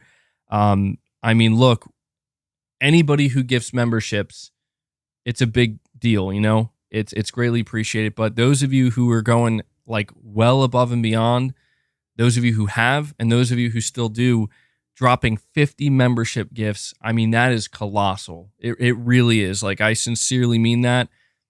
And I'm very, very thankful for that, man. I'm telling you right now, if you guys knew, and I feel like this is the most appropriate time for me to let you guys know about stuff like this. I know I get offers constantly, man, through my email. So sometimes, I don't know, sometimes they might be shady, but I get stuff all the time, and you know, usually almost every time I respond to them, I'm like, no, thank you. You know, I'm not interested. I appreciate the offer, but it's for a lot of stuff that it's like, you know, it's tempting. it's tempting to like advertise and do sponsors. And I don't think there's anything wrong with anybody who does. But to me, it just feels like a bit much. Like it's one of those things where I would prefer to not have to resort to that, to not have to do anything like that on my channel. Because the thing is, I really only want to endorse the things that I truly, really want, like believe in or am passionate about. And frankly, you know, a lot of the stuff that comes our way, it's like, you know, it's nothing against it. It's just, it's not my cup of tea necessarily. And I just have to say that, you know, you guys doing stuff like this, you know, again, starting out the stream, 10 members, and then coming in, dropping a 50 bomb, dropping 5 gifts here, 5 gifts there, getting us to 77. I mean, it's huge, man. It's huge. So don't mean to keep going on about it, but it's always important for me to let you guys know how thankful I really am and how far it really goes here on the channel.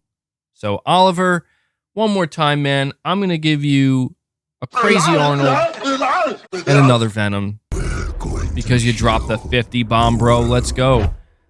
Let's go, dude. Hell yeah. That's awesome. Let me see. MBG promo Xbox soap. Yeah, dude, I would do that promo. That I would do. Raid Shadow Legends. Dude, I've gotten many offers for Raid Shadow Legends, and I could never bring myself to do it. I just can't. It feels too wrong. You know, like I just can't be the type of person to sit here and say how much disdain I have for mobile gaming and how I don't believe in mobile gaming and how I frankly sometimes despise mobile gaming. And I feel like it's like ruining parts of the industry to then come on here and be like, hey guys, let me tell you about Raid Shadow Legends. Like, and no offense to anybody who takes those. You know, I get it, man. I get it. And who knows? I hope my channel doesn't ever get to a point where it's like I gotta do a Raid Shadow Legends promotion because that's where I'm at. My whole thing is triple anus. Yeah, dude.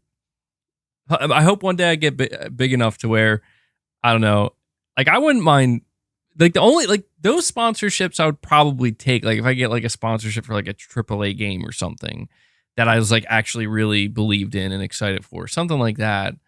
Or not even like a sponsorship, but just, you know, like, hey, we got this big AAA game and it's all good, man. You're going to get a Game Pass sponsorship. That would be so fun. I would take that just because it would be funny as hell, dude.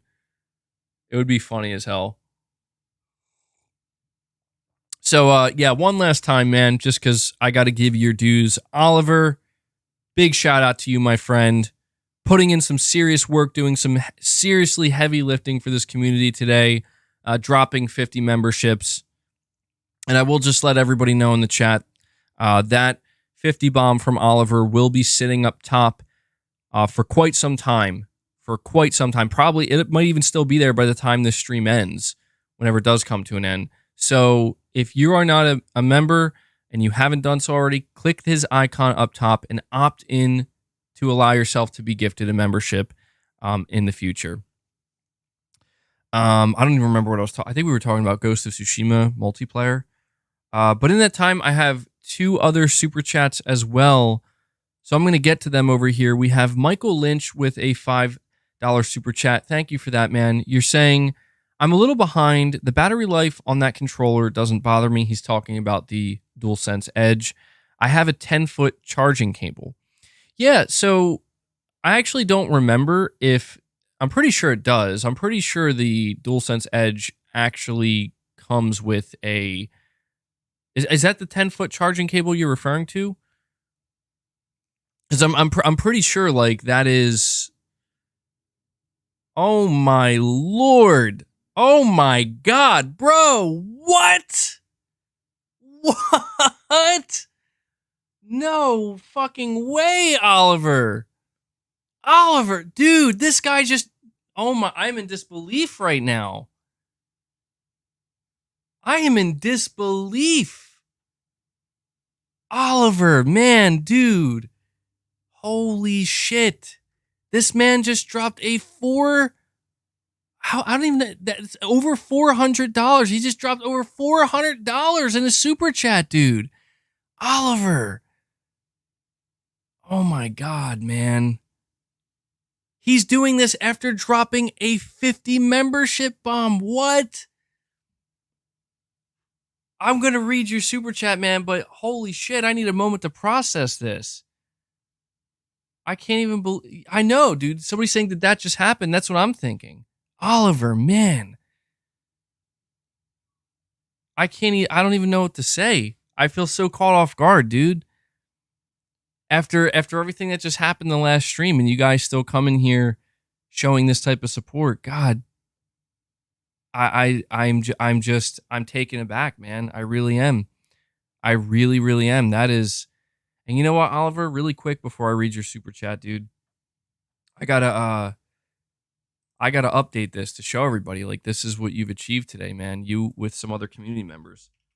That, holy shit. You brought us up to 77. Crazy. See, this is what I mean, man. Like, this community. I don't know how you guys keep doing it. I really don't. Saying that's 441 US dollars. Yeah, dude. That is. All right, Oliver, I got to read your super chat, man. You're saying, well, I can't keep up with all the output. Now we got the whole ABK stuff behind us, which I was not a fan of how you handled it. Now we can look to a brighter future. I think of it as a challenge for PlayStation. Look at all the airlines during COVID. Couldn't fly, but managed, as did many other companies. Challenge, I tell you. Well, you know what, man? Well, first off, let me make sure I heart these super chats, which is, it's so random. I apparently you can heart super chats now. I appreciate that super chat because you know what, man? Here's the thing. You mentioned the ABK stuff. You're saying you can't. Well, you acknowledge you can't keep up with all the output, but you know what, man? That's the thing. I don't expect every person here. It's probably not realistic for people to keep up with all the output because there's so much, and I'm always putting stuff out. I appreciate what you can do, man, and clearly, I don't know. You may not be here all the time or not able to be here all the time, but you are making an impact on the community. That's for damn sure. Saying you're happy the whole ABK stuff is behind us. Wasn't really a fan of how I handled it. I agree with you, man, because I look back at the past year. The biggest problem I think I experienced covering the whole ABK thing is that I got too easily swept up in the day-to-day, week-to-week headlines, in that it's not that I followed whatever the narrative was. Quite the opposite, usually. It's that I decided to entertain whatever the narrative was for way too long. And that is regrettable for me, and I know there are going to be plenty of people who say, no, man, I agreed with everything you said. I think you handled it fine. But just in the execution, the fact that I did cover it for so long, that to me was something where it's like, it was a learning experience, I guess is the best way to put it. And that's the whole thing is, I feel like even though I've been doing YouTube for a long time, I've been covering games for a while now, covering PlayStation for a while, I'm still learning stuff like literally monthly, right? You would think that it's not that frequently, but it really is. Like I'm learning stuff that often, and with the ABK deal in particular, I think a lot of people learn from it because it's like we've never seen anything quite like that. So I will say I am absolutely glad it's over, man. Like I am. But the more important thing I think you highlight here is you look at it as like a challenge for PlayStation. And you mentioned the airlines during COVID, which is an interesting comparison. You're saying they couldn't fly, but they managed, as did many other companies. So you're basically highlighting this notion that now that Microsoft, well, the deal isn't officially done, but for all intents and purposes, it's going to go through and it's over, at least when it comes to PlayStation. Once Microsoft has ABK, this is a new challenge for PlayStation. I mean, that's the thing. There have been a lot of times where I've said what this is likely going to do is make Sony I have to use the word likely because we don't know the future. We don't know exactly what Sony's going to do, but they probably are going to have to work harder.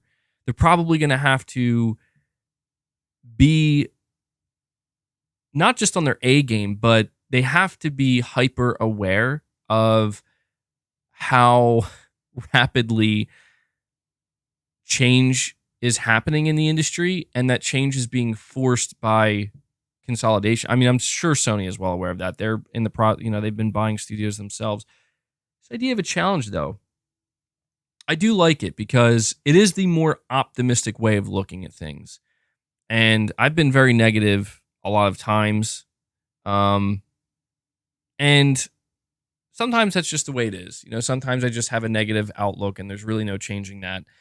But now that it is over, now that Sony is seemingly going to move on, and even just a week after, right? Like, Sony went from 1 week, we're hearing quotes, we're seeing headlines with quotes of Jim Ryan and what he said in the courtroom, to like now the hype is through the roof because we just got a new Spider-Man 2 story trailer, and it's just and we're getting headlines that the PS5 is seeing a 116% sales boost in Europe.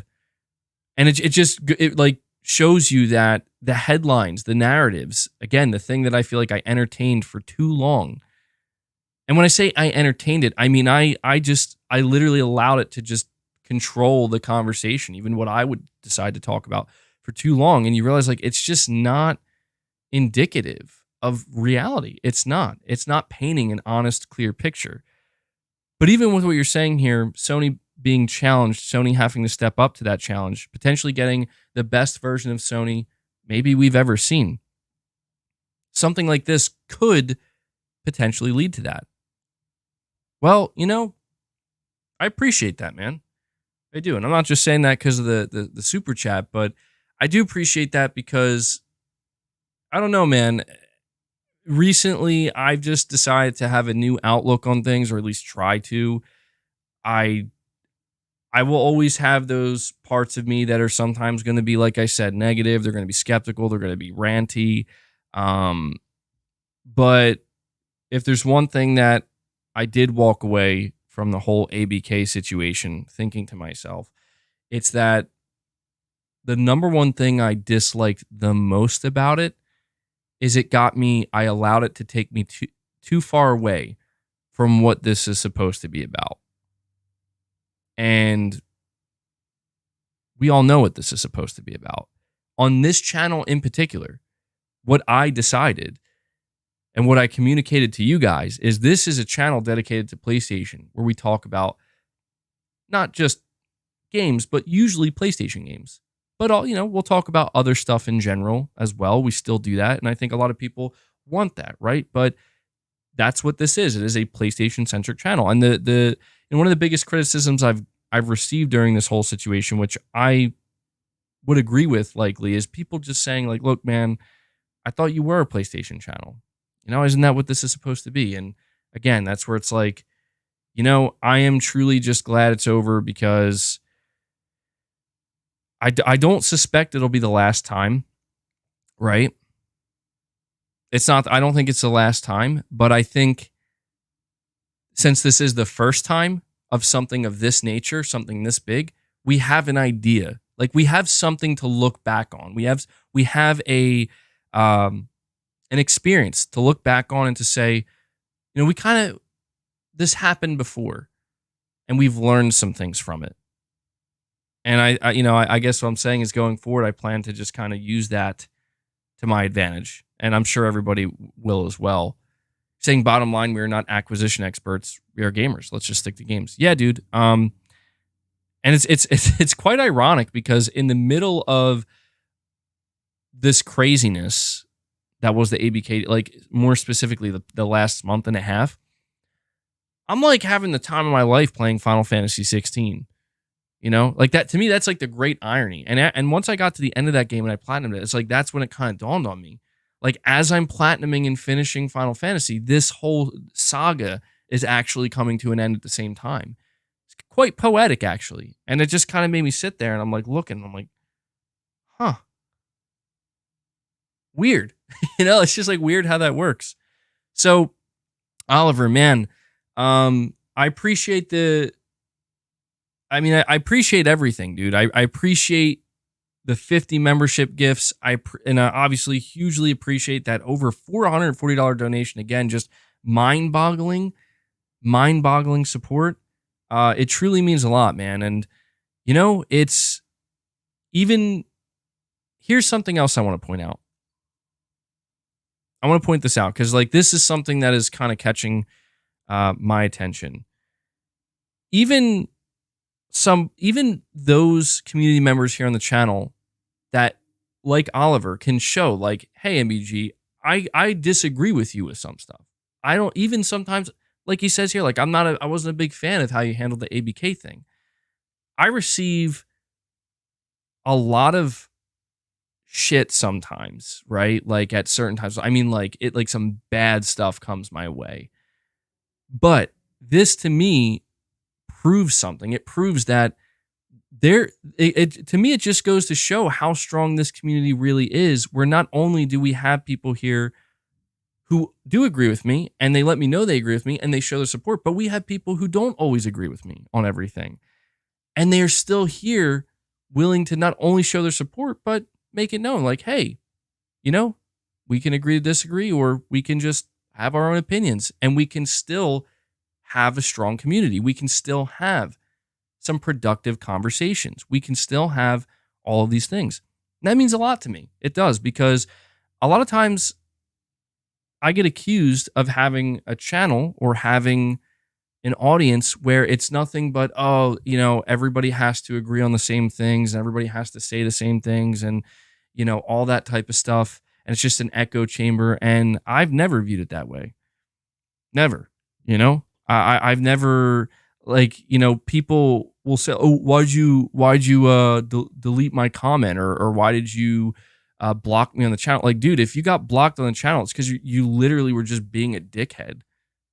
Maybe not even to me.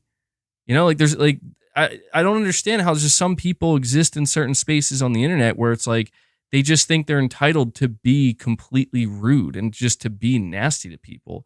And that like, they should be entitled to that. It's like, dude, you could go do that somewhere else, not here.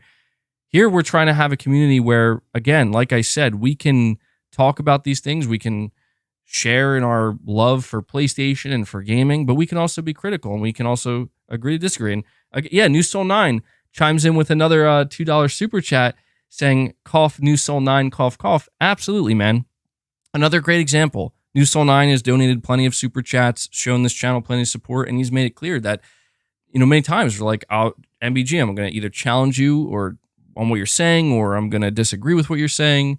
And, sometimes you get, there's some spats in the comments and, we try to keep it as clean as we can. But it just proves that when people come to this channel and they say it's just an echo chamber, it's just one person and, like clones and everybody's saying the same thing. It's just simply not true, man. So, Oliver, sorry for, I don't know if I'm going on for too long here, but it's hard not to, man. You just showed some of the strongest support we've seen here on the channel. And you also proved something in the process. And that is that, hey, man, look back at COVID-19, right? Look at the pandemic. Look at what happened when planes couldn't fly. How did they survive? They found a way. I guess the assumption is that, hey, Sony's a strong company. They've, PlayStation's been around for decades. They'll find a way, man, no matter what happens. And I'm in agreement. I think as long as they have a strong community, right? That's what it comes down to. Just like we have here. And Hellbound 1981. Hellbound. Let's get some W's in the chat for Hellbound. He's following up all of this generosity with more generosity by gifting 20 more memberships, dude. Getting us so close. I don't know. Did the number's still going up? I'll let you know where that finishes. But Hellbound. This is for Hellbound and Oliver. Genuinely, holy shit. The support is immense. Thank you guys so much, man. Love to see this community coming out so strong for one another. And 20 more. Yeah, dude, 20 more euros from Oliver. You're saying you need to live too. Yes, absolutely, man. Yeah, there are a couple of super chats that I didn't get to. I'm gonna get to them momentarily here. Uh, I had to prioritize Oliver's mega super chat here because my God, man. But you're absolutely right, Oliver. And I guess this is where I'll conclude whatever it is that I'm meant to say here. In that you're saying you have to live too. Yes, you do. And I put a lot of effort into my channel. I spend a lot of time building the channel, trying to build the community, trying to keep the content flowing. But, something I am continually reminded of is that, hey, look, man, it doesn't have to be all the time. It doesn't have to be 24/7. We are meant to live. We are meant to experience life. And that's the thing, man, is you guys are literally bettering my life. You are improving my life. You are making it so that I can have a channel here where I can focus on putting my passion into it, focus on putting my full true self behind it. And you guys are here to support that. And that in a way does allow me to be able to live, Oliver, to live a better life. So thank you guys so much for all that support, man. Hellbound, Oliver, all you guys. I don't really quick. I don't know. My son, he seems a little unhappy out there. I don't know what's going on. He's throwing a little temper tantrum.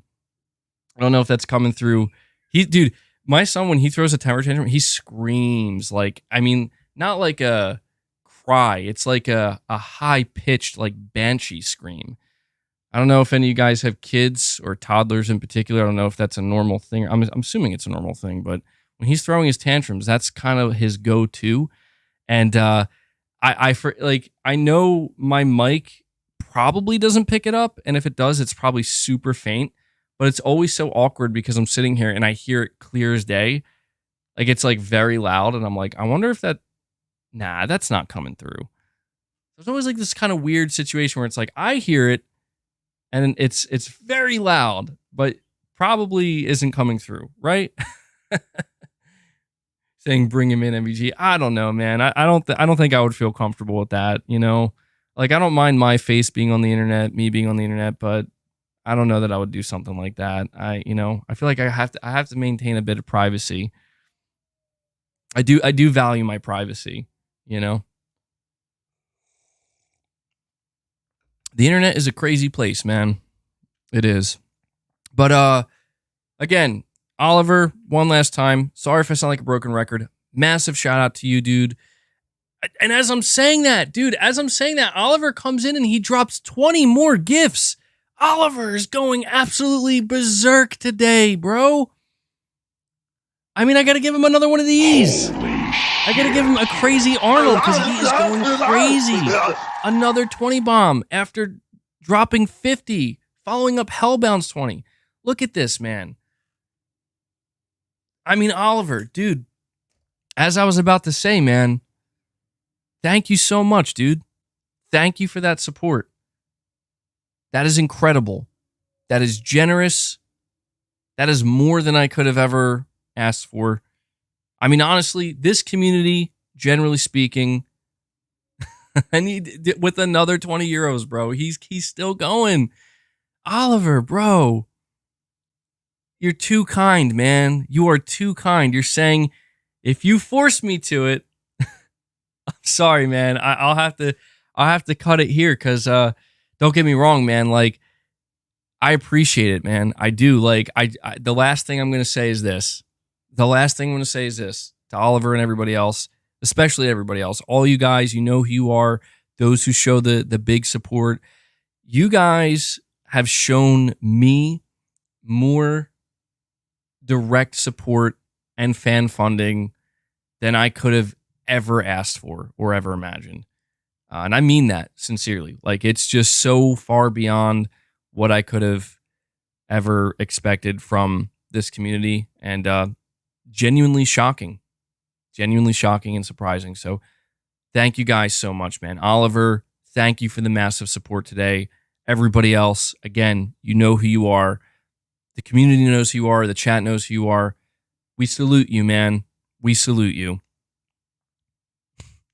Love to see it, dude.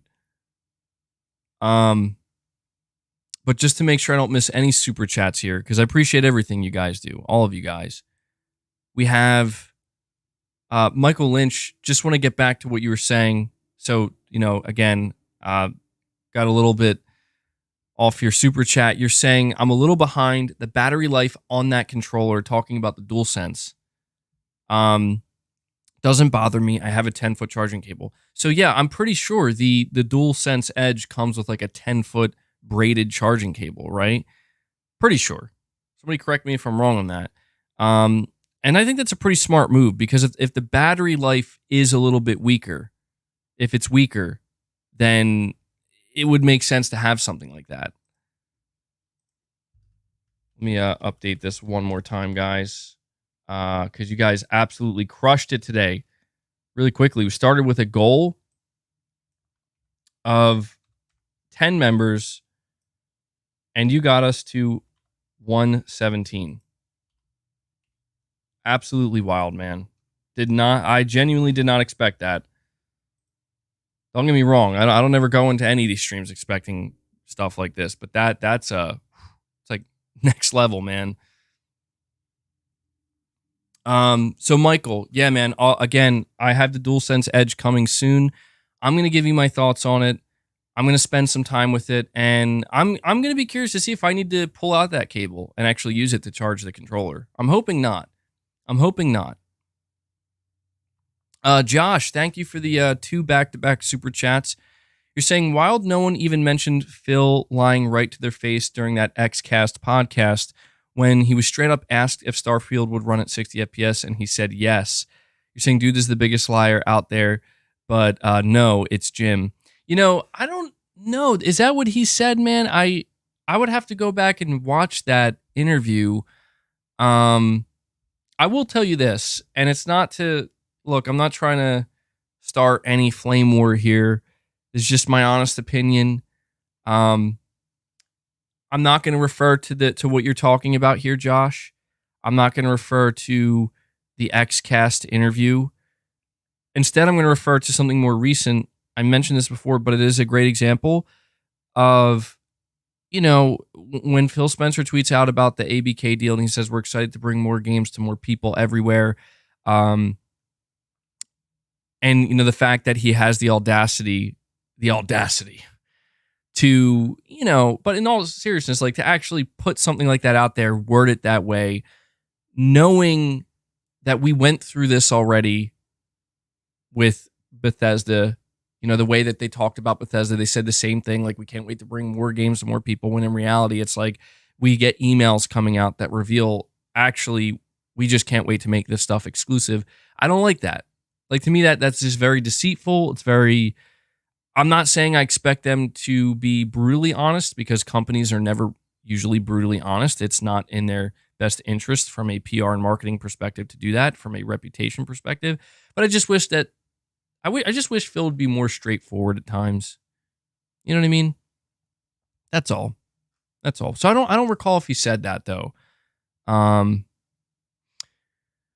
See in the chat saying, no, he said he will say whether or not it's 30 or 60. Yeah, I feel like that's probably what he said, man. I'd have to go back and confirm. It's been a while since I watched that interview. Because I feel like I feel like Phil would have gotten way more heat if he said, yeah, it'll be 60, and then just a month later, like, actually it's 30. But I'd have to double check. But Josh, I should let you know, dude. I don't know if you were here earlier in the stream, and I specifically want to tell you this. I pretty much have made the decision that I'm going to get PSVR 2, man. Like, pretty soon. Actually, hold on. Is my package here?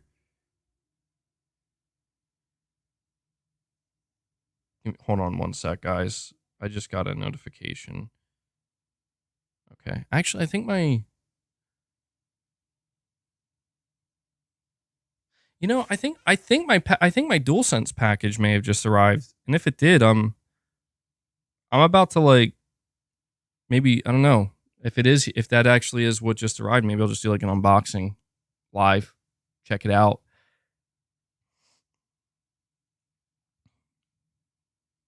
Yeah, give me a couple of minutes. I want to read through the rest of these super chats, and I'm gonna actually go grab that package, and see if that's what it is. A live unboxing. Yeah, I mean, hey man, I don't know how the hell it's here already. That's crazy. But yeah, Josh, dude, I pretty much decided that I'm gonna get PSVR 2. My goal is to try to get it either before or by the launch, like not too long after Firewall Ultra launches. So that's what I'm going for, Josh. Let me see. We got figuratively literal says the fact that you moved from an Xbox centric channel to a PlayStation channel because of your audience proves this isn't an echo chamber. Yeah, that's a good point as well, man. That I'm glad you brought up. It is crazy to think that, I became a big Xbox fan, like a really big Xbox fan during the 360 days. I think a lot of people did. And I really went into the Xbox One generation thinking it was going to be more of that. And maybe at first it was looking pretty good. Like we had Titanfall and stuff, and that stuff was great. But as we know, as the Xbox One generation, went on, there was just a huge separation between like, this is what Sony's doing, this is what Microsoft's doing. And I really was just kind of hoping like, I think Microsoft just hit a rough patch, like they'll get back to it, they'll get back to those 360 glory days, and they never did. But what's ironic though is I always started on PlayStation. Like I've seen people on Twitter or on X. Sorry, that's what we got to call it now, right? God, that sounds so weird. I've seen people on X calling me out. It almost sounds like I'm referring to Xbox. Basically saying like, oh, you didn't experience the PlayStation 1 or the PS2 or the PS3. Like actually, I've owned every PlayStation console. And ironically enough, I think my first actual console was a PlayStation 1. I can't remember if it was an N64 or a PS1, but either way, I had both. I'm just not sure which one I actually got first. But I played my PlayStation 1 a lot more. So I actually grew up playing PlayStation, and technically, I've been a PlayStation fan my whole life. Like I've played PlayStation literally more than anything else. Yeah, I guess the way some people would put it is I lost my way during the 360 days, but you can't blame me. Sony really kind of messed up the launch of the PS3, but even the PS3, I ended up getting my hands on for MGS4. The PS3 was not my main console. And honestly, if MGS4 released on the 360, I probably would have got it on the 360. But when MGS4 came out and it was a PS3 exclusive, I'm like, yeah, that's a system seller. That's literally a system seller for me. And I wish I would have spent more time with the PS3. You know what I thought was amazing about the PS3? The PS3 had the best UI. Hands down, dude. Like, I don't know why Sony didn't stick with that. I really wish that they would just come out with a PS5 UI update and be like, we're actually just going back to the PS3 UI. It was the best. I loved it. You know what? I actually do got to go get these packages real quick, guys, because it looks like it's about to start thunderstorming really bad. So I'm probably gonna be gone for like a minute because I have to actually open the box that the controller's in and grab it. So hang tight. I'll be right back. Okay.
Okay, so actually, guys, I made a mistake. I almost freaked out for a second because why does it say my audio stream's current bit rate is lower than the recommended? Whatever. Was it because I muted my mic for a little bit? Anyway, yeah, so apologies if I got anybody excited. I misread my notification. It says the packages were shipped, and for some reason I thought it said that they were delivered. They are still coming today, but unfortunately they're coming like way later, so I definitely won't be live. But I almost just like freaked out when I went to go check because I was like, where are the packages? Like, did somebody steal them that quickly? Were they delivered to the wrong house? I was like, uh-oh. So I apologize for that. I probably should have double checked before I mentioned that, but nonetheless, I'm just glad that the packages are okay and nothing happened because I always assume the worst for some reason. So yeah, sorry about that. But I do need to continue with these super chats here. Let me see. We have another super chat from Omen. Dude, thank you so much, man. You're saying Team Kill's comments about PS5 and Xbox Series X SSDs sparked conversations. Their game Quantum Error will first release on PS5 because of the fast SSD. Big W for Mark Cerny. You know what? It's funny because I don't know if he's here today, but Fred Vance mentioned this in the chat to me, I think last stream, but I didn't know what he was talking about. And in between that stream and now, I actually did come across an article that talked about it. And yeah, that was actually pretty interesting, man. The development team of Quantum Error, they just straight up said that like their game was developed first and foremost with the PlayStation 5's SSD in mind. And because the Xbox Series X's SSD is slower, they're like running into some issues. And one of the things that they did mention on Twitter is that they might have to add loading screens for the Xbox version or something. And it's just really weird. Like, I don't know. I don't want to say that means, again, like the Xbox Series X isn't a capable console, but I think the way you worded it here is actually a good one where, you know, it's a good way to put it, where you're saying that's a W for Mark Cerny. I mean, again, not to spark a console war or anything. I don't think it's necessary, but the reality is when you go back and you listen to Mark Cerny's discussion about the PS5, I think it was called The Road to PS5. You know, one of the things he made clear was that it's a developer-first console. Every aspect of the console was made with developers in mind, with their actual requests in mind. What is it that developers want? What would make it easier for them to just get their game up and running on this console, and then so they can just focus on optimization and then maybe utilizing certain features. That's what the PS5 kept in mind. That was probably at the center of it was at the center of the creation of the PS5. And I just think that, you know, when you see things like this, right? When you see a indie developer and, you know, they're just kind of you honestly don't see it that often, but they're being very candid and very open and honest and just saying, yeah, we developed our game first with the PS5 in mind. And there is an advantage to doing that, I think, right? Like, to an extent where they probably think, hey, you know, PlayStation Store, PS5 selling really well. Maybe our game can do well over there. So I don't really, you know, we don't know exactly why. I don't know if they ever answered the question and let people know, like, this is why we prioritize the PS5. But it is interesting, man. Everybody said that Sony went overkill with the PS5 SSD. But now that we are a couple of years into the generation, I don't think people think that. I mean, do people still believe that? I don't think so. I think that they did a fine job with the PS5's SSD. I'll tell you what, man. One of the things that I still appreciate so much about the PlayStation 5, and it's something I frankly take for granted at this point because I've been using the PS5 for a couple of years straight now, but when I think about it, I'm like, this is still one of the biggest wins of the PS5 generation is instant or near instant load times, dude. It's amazing. You know what? Final Fantasy 16. I talked all about this game. You know something I didn't mention? Something I didn't mention is when you click on that game, when you boot up your PS5, and then as soon as you click that game, you are in the game in like, I think less than 4 seconds, dude. You click it and you're just in the game. It's insane. And it's stuff like that that really goes a long way. It does. Also, another great PS5 feature that I haven't talked about much, but it really is a great feature. And I don't know if you guys, maybe there's some people who are unaware of this feature. I highly recommend using it or giving it a try. When you are hovering over a game tile on the PS5 and you go down, it has on the right side, I think it says start game. On the left side, it says resume game. Try clicking resume game. That's an awesome feature, dude. Like, I got to start using that more often. When you click resume game, it like skips all the screens. It literally just takes you back to where you left off in the game just instantaneously, which is so cool. And I love that. So I just think that's a feature that maybe not everybody knows about. I use that a lot for Final Fantasy as well, even though it wasn't even really necessary because, again, Final Fantasy's load times were so quick, but just a nice little cool thing you do there. So, yeah, man, I mean, I feel like the conversation between the PS5 versus the Xbox Series X has kind of died a little bit because, well, honestly, I think it's because, Microsoft made it pretty clear that we just don't, they didn't say we don't care about the console or the console space, but, they made it clear we're not trying to win in the console space. We're not trying to win, and we know we're not going to win.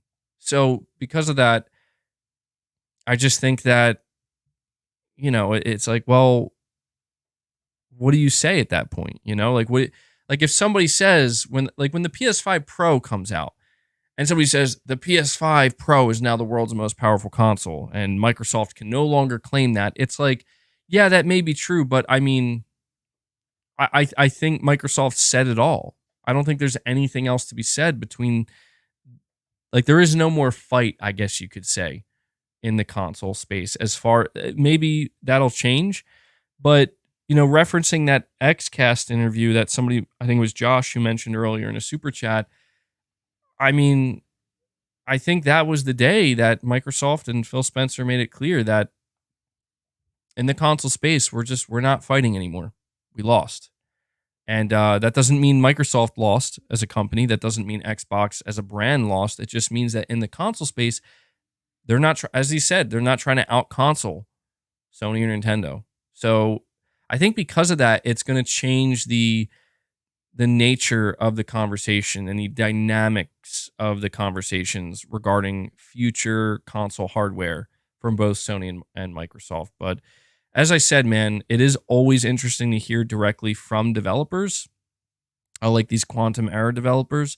It's always very interesting to hear from them, from just the development point of view. Like, hey, we're just being candid. We're just going to be real with you. We're just going to tell you what's going on. And I'm curious to see how that Quantum Error game turns out. I feel like, dude, I've been hearing about that Quantum Error game since 2020, since like the build up to the PS5. So I'm curious to see how it turns out, man. I hope it's not like a dud, like all that build up for nothing. So thank you for that, Omen, and thank you for the support today, man. We have Johnny Gaming, member for 2 months, saying, hope you're doing well. Well, thank you. I am doing well. I hope you're doing well too, man. You're saying, just wanted to say I'm so happy because I recently got the platinum for Sifu. By the way, where did you get that PlayStation stacked poster? Well, first off, congratulations on your platinum for Sifu, man. As somebody who also got the platinum for Sifu, I know how difficult that one is. It's quite the challenge. And, it's something you have to get serious about and you have to stick to. And you do have to get good in a way, to really get that platinum. So congratulations on that. And as for the poster, I'd have to look back at, it was this random website, dude. I was actually a little bit hesitant from buying it because it was the only website I could find that had this type of PlayStation poster with the console stacked like that. if you look up like PlayStation console poster, like stacked poster or something, you'll see this, but it has like the Japanese flag behind it. Like, and I didn't want, like, to me, I'm just like, that's a little, I don't know if I want that. That's a bit much. I, especially like considering I have Ghost of Tsushima, like right next to it. I think it's a bit much. So I was like, is there a version of this print that doesn't have that? It's just a blank background. And I found this one random website, dude. I don't think it was a shady website. The only reason I was nervous about it was because I was worried about the quality. Because it was like I don't even know what you would call it. It seemed like a kind of fancy website where like they sold like kind of expensive stuff. And I'm like, why do they just have why are they carrying this? This is so weird. But I took a chance and I bought it, and it's actually a canvas print. I think that's why. It's not like actually the material of like a poster. It's not like paper. So if I can remember, dude, I'll have to go back, see if I can find the receipt or something, and or an email, see if I can find the name of the poster or the canvas. Man, it looks like it's starting to really storm outside. Another day of stormy weather. So thank you for that, Johnny Gaming. We have Whiskey Gaming. Thank you for the $10 super chat, man. You're saying you will be surprised how many games you will use the Edge features on. It's not just shooting games. I've used it heavily on Elden Ring for rolling and item selection with the back buttons. Yeah, I'm looking forward to it, man, because like I said, I still play a lot of Dead by Daylight, and I'm curious to see if like that's a game I can utilize any of these features with, because I mean, I'm like actually trying to think about it right now. Maybe I don't know. Maybe they're running, because in Dead by Daylight you have to hold L1 to run. And I'm thinking like, well, if I just, instead of having to hook my finger around to hold L1 the whole time, I could just hold the back button. Maybe I mean, it's like less movement.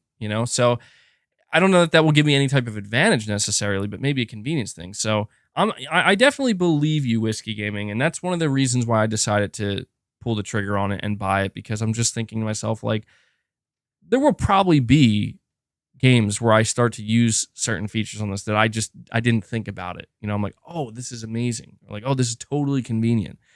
So I'm looking forward to it, dude. And again, one of the things, and maybe chat, you can let me know, anybody in the chat who has the DualSense Edge. I'm sorry, I'm just getting really distracted by my screen here, because my stream is always on delay, and I just looked up and I noticed my chair was empty, and I was like, what the hell? And for some reason, I forgot that I left the room for a good like minute and a half there. But anyway, anybody who has the DualSense Edge, can you let me know how are the other sticks? How are the other thumbsticks? Are they good? Do they make any difference? Saying please make a thread account. I don't know, man. I don't know if I'm gonna make a thread account. I got scared I was invisible. No, I was just very confused from him. I'm like, why? I was like, what happened? What happened to my stream? And I was like, oh wait, yeah, that's on a delay. Yeah, I can never look at the screen at the top left, because it's so delayed. It confuses the hell out of me sometimes. You're saying other DualSense Edge sticks are good, especially in repairing stick drift.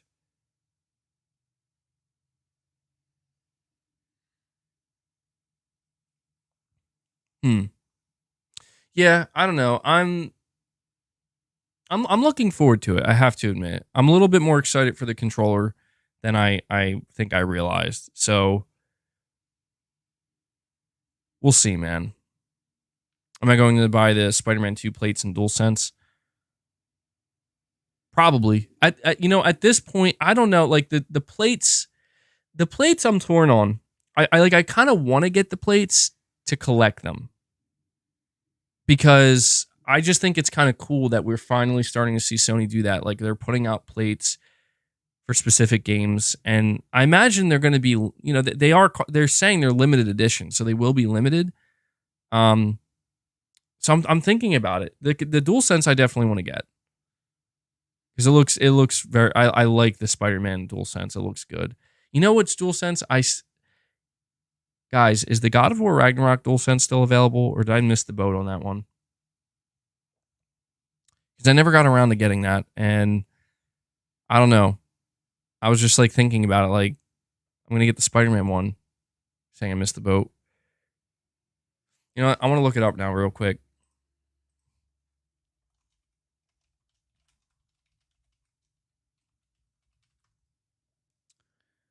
Let me see. So on Amazon, it's gone. Okay, yeah. Not surprised. What about on PlayStation's website? It's gone. Okay. Not surprised. I should probably just see shopping here. Let me see. Oh, yeah, that went up. Damn. That like doubled in price.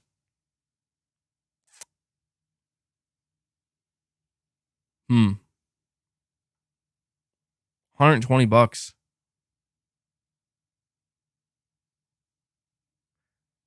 Play Asia, $108.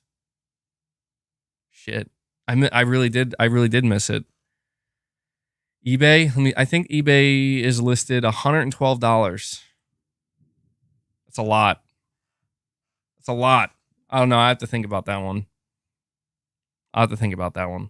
But yeah, I'm not going to make... Hopefully, I won't make the same mistake twice. I'm going to try to pre-order the Spider-Man DualSense. But Whiskey Gaming, dude, thank you for the super chat, man. MBG the Hoarder.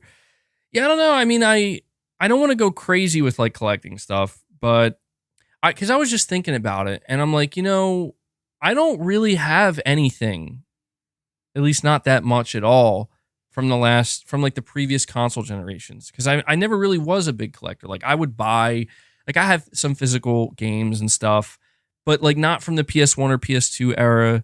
I don't have any 360 stuff.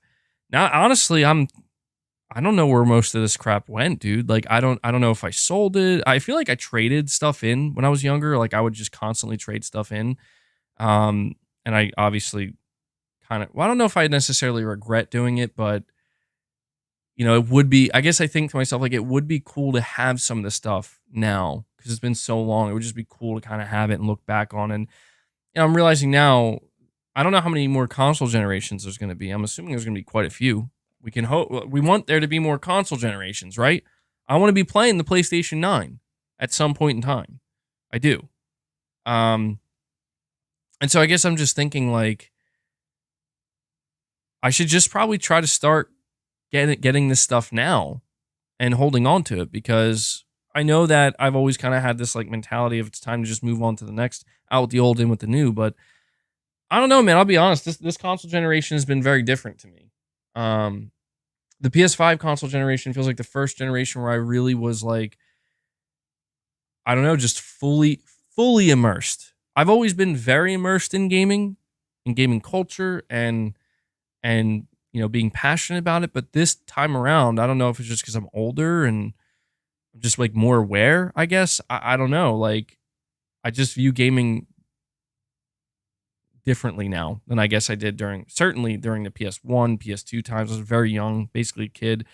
But even like the 360, PS3 era, and even at the beginning of like I honestly, I look back at last generation, like I just kind of screwed up, and that's what's weird about it is I feel like when I look back at how I kind of interacted with the Xbox One and PS4 generation, I feel like I just kind of screwed it up a little bit.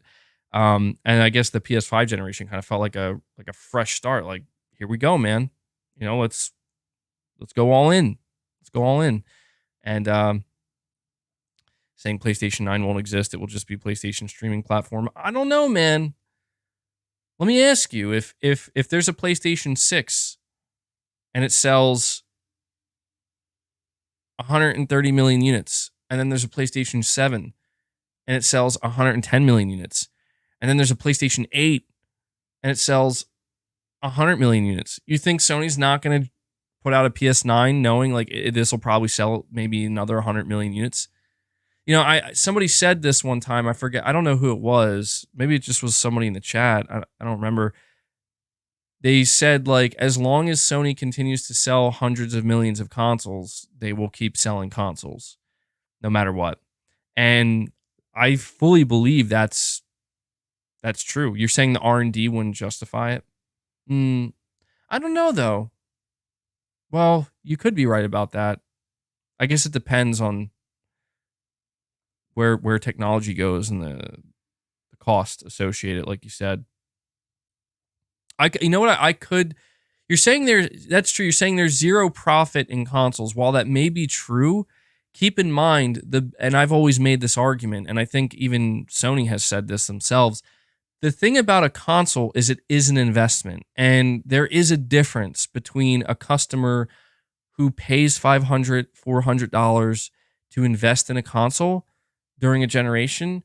There's a difference between that type of customer and the type of customer that, like, again, just using as an example, subscribes to a service that's built on their TV or something. Like they only have to pay 10 or 20 bucks and then they can cancel whenever. When somebody invests in a console, it's going to keep, like, it's very likely going to keep them engaged and engrossed in the ecosystem, interacting with the ecosystem. And that is important. That actually is an incredibly important aspect of Sony's business model with PlayStation, where it's about, you know, keeping people stuck to the platform as best they can. And again, like when somebody makes the decision, I'm going to pay $500 for this console. I mean, of course, there are some people out there that they pay $500 for a console and they only play one game on it. You know, there are some people who pay $500 for a console, they play a few games on it, and then it just collects dust and they just kind of move on and forget about it. And they're not like a sticky customer. But I'd say human psychology, most people, or at least a good chunk of people, millions of people, certainly, when they buy a console for $500, the intent is I'm going to use this for a long time and I'm going to keep buying new games for it. You know? I think that's kind of like the big difference between, you know, like buying a piece of dedicated hardware versus subscribing to something. When you subscribe to something, there is really no investment. There's no investment, you know? It's just a matter of, well, you know, I was interested in this, now I'm not. Peace. You know? That's an interesting thing that this person said. They said, bro, thanks for having a hearable, bearable voice, LOL. Some YouTubers are hard to hear or hard to the ear. Well, I appreciate that. That's actually an interesting compliment. I mean, I'll take it. You know, if you're saying I have a nice voice and you appreciate it, then you're welcome, man. Thank my parents. Thank my genes, I guess. So,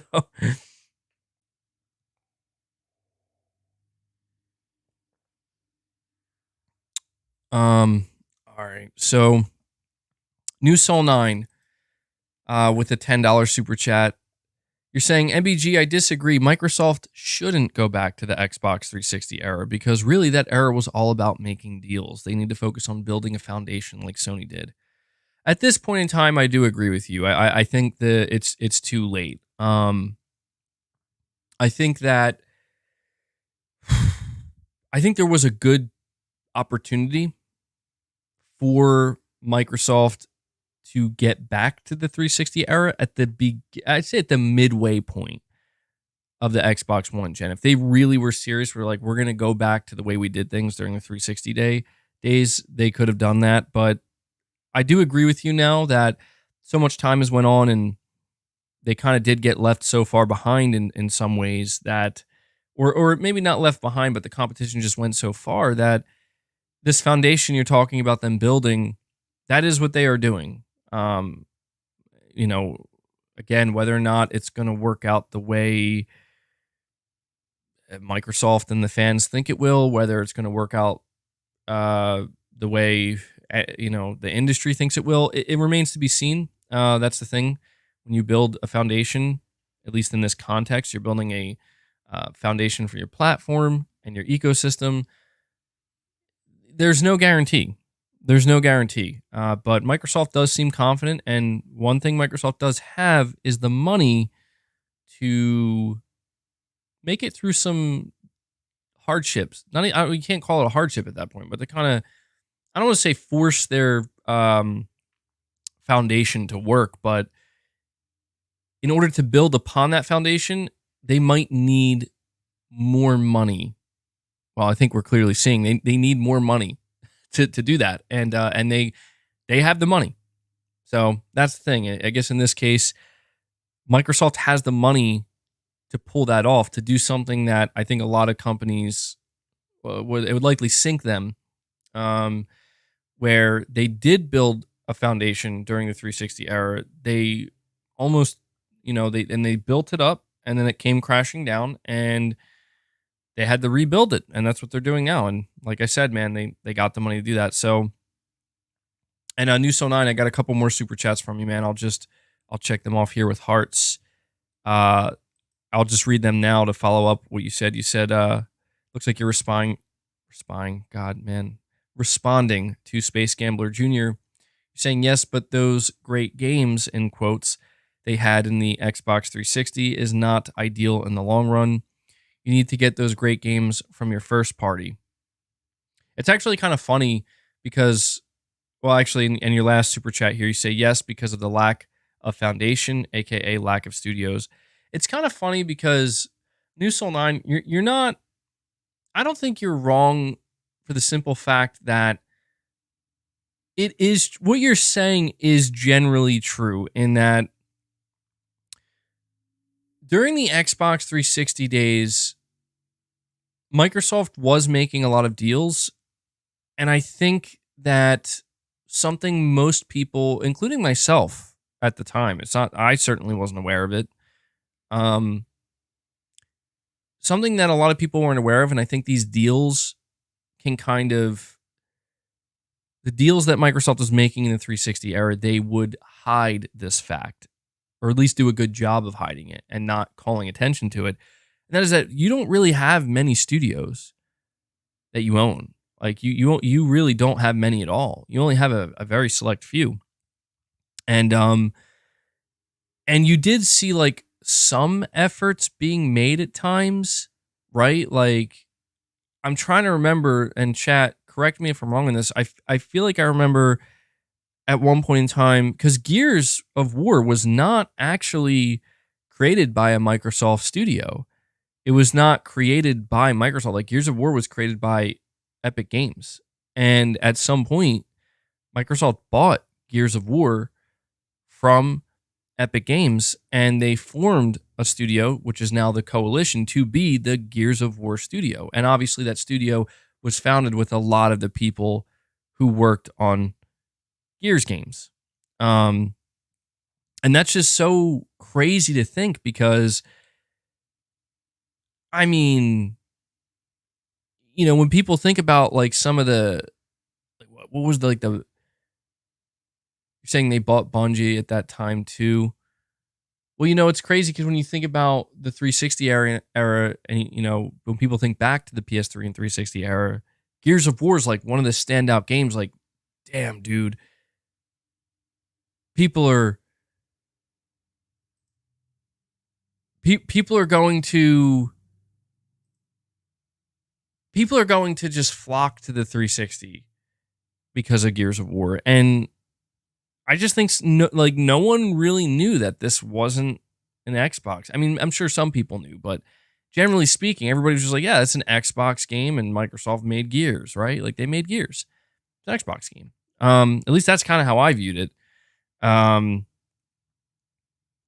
you're right, New Soul 9, in the sense that Microsoft never really did properly build a long-term foundation. I think that Microsoft always kind of did what they, like, I don't want to say the minimum, but they did what they had to when they had to, and they pushed for it, and it worked. It did. Like, it got them through the original Xbox generation, and then it really worked for them during the Xbox 360 generation, and then it blew up on them.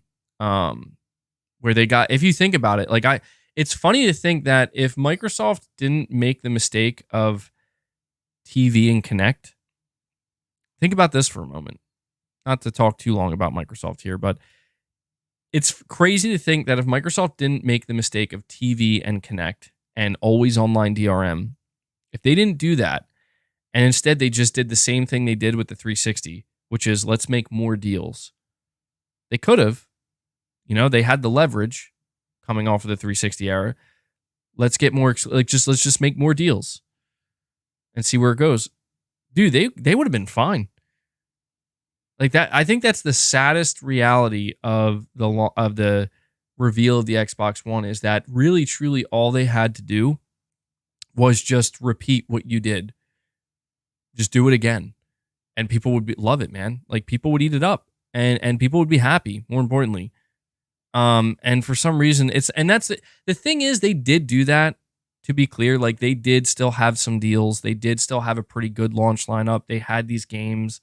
Right? It's just that, unfortunately, the mistake of focusing on TV, Kinect, and DRM, it was such a cataclysmic mistake that nobody cared about the games. Like, nobody cared about the launch lineup. Nobody cared about their E3 that year.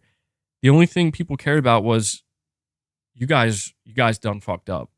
Like that's what people cared about. And it did really put Microsoft in that position where it's like, okay, we can either try this again and we have to start from ground zero, and we could do it the same way we did before and try to not mess it up, or we could do something different. And that's where Phil Spencer comes in, and he said, we're going to do something different. So it's interesting to think about, man. I kind of love looking back at the history of these types of things because they really are fascinating. They are. I mean, as somebody who's so interested in video games, I mean, I remember, it's funny because when I was there with some of these things happening, I didn't fully understand. Like I like, this is where I am telling you, back at the beginning of like the transition from the 360 era to the Xbox One era, I was into gaming, but on a more casual level. Like I wasn't really that deeply entrenched in it. And it was around the reveal of the Xbox One and the PS4 that I started kind of looking online and like reading some forums and kind of, I began to understand like, oh, so like this is how people feel about this. And yeah, it's just like, it's crazy how, I mean, I will say this. One thing I do remember Phil Spencer saying, and I honestly do agree with him on this. I think it sucks to hear, but the more I think about it, it is true. Phil Spencer said we lost the worst console generation there was to lose with the Xbox One. And when I think about it, I'm like, dude, that's when people really started going to the internet, and internet influence really started to take hold, and digital gaming.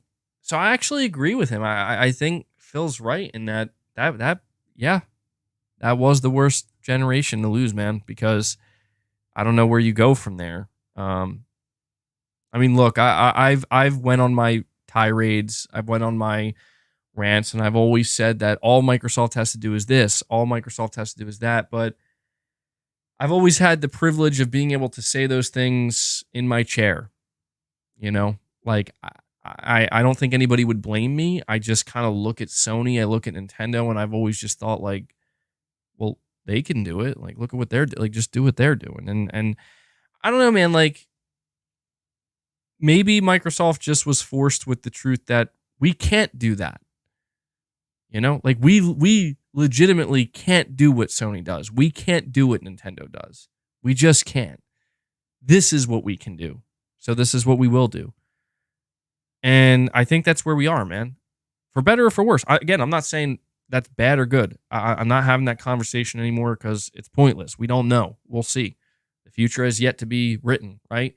But sometimes I do think about that, They can't handle the truth. All right, let me see. And really quick, New Soul 9, thank you for the $5 super chats, man. Just to continue what you're saying no, MBG, don't make the deal because in reality, if someone doesn't want to make deals with you, you're going to be screwed because your first party's making the same game. And if they make a new IP, you'll be looking at 6 to 7 development. I think you're saying like 6 to 7 years of development. Yeah, I can see where you're coming from, New Soul 9. That is true. You are. Yeah, that's another thing that's interesting. Maybe this. I don't. Maybe this will be good for. I don't know. This is really.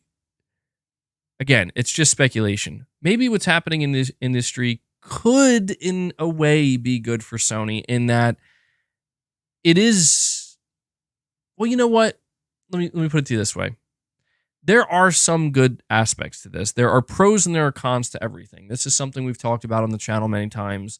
There's good and there's bad in things, pros and cons. It's just a matter of identifying them.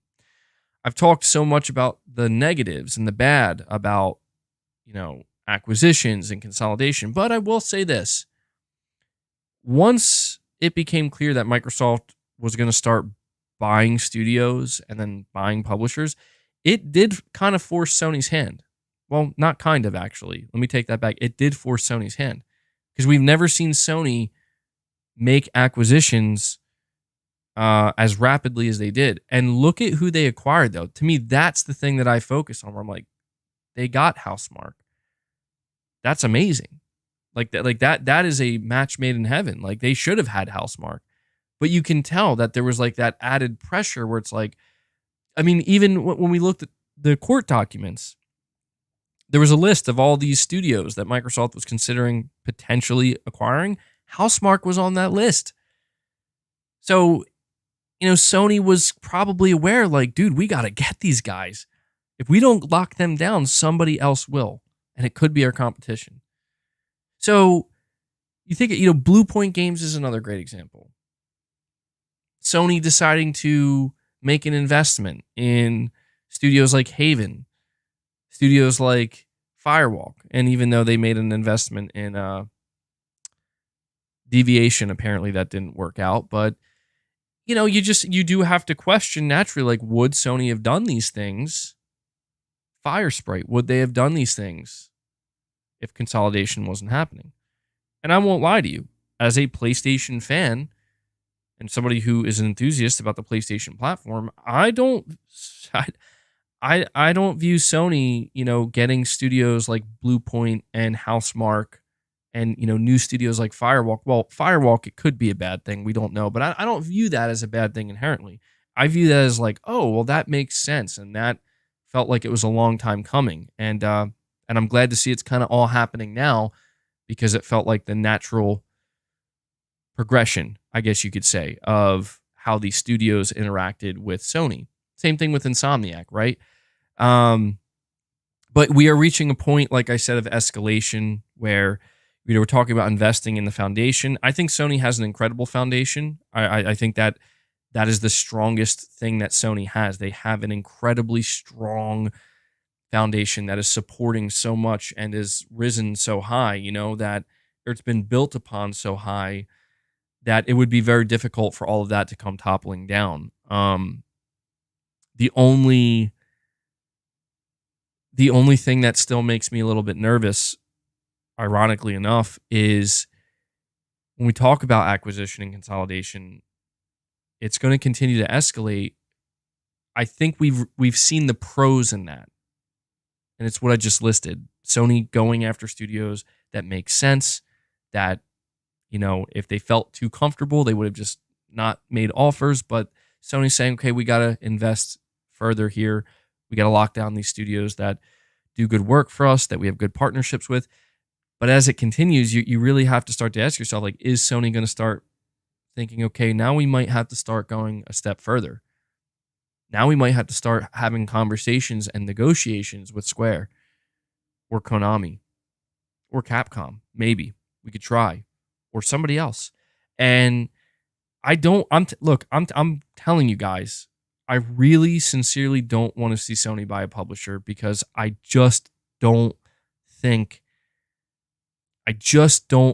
that's going to be a good thing in the end. for anybody. I don't. I mean, I could be wrong. I mean, maybe if Sony did acquire Square, maybe it would improve them a lot. I don't.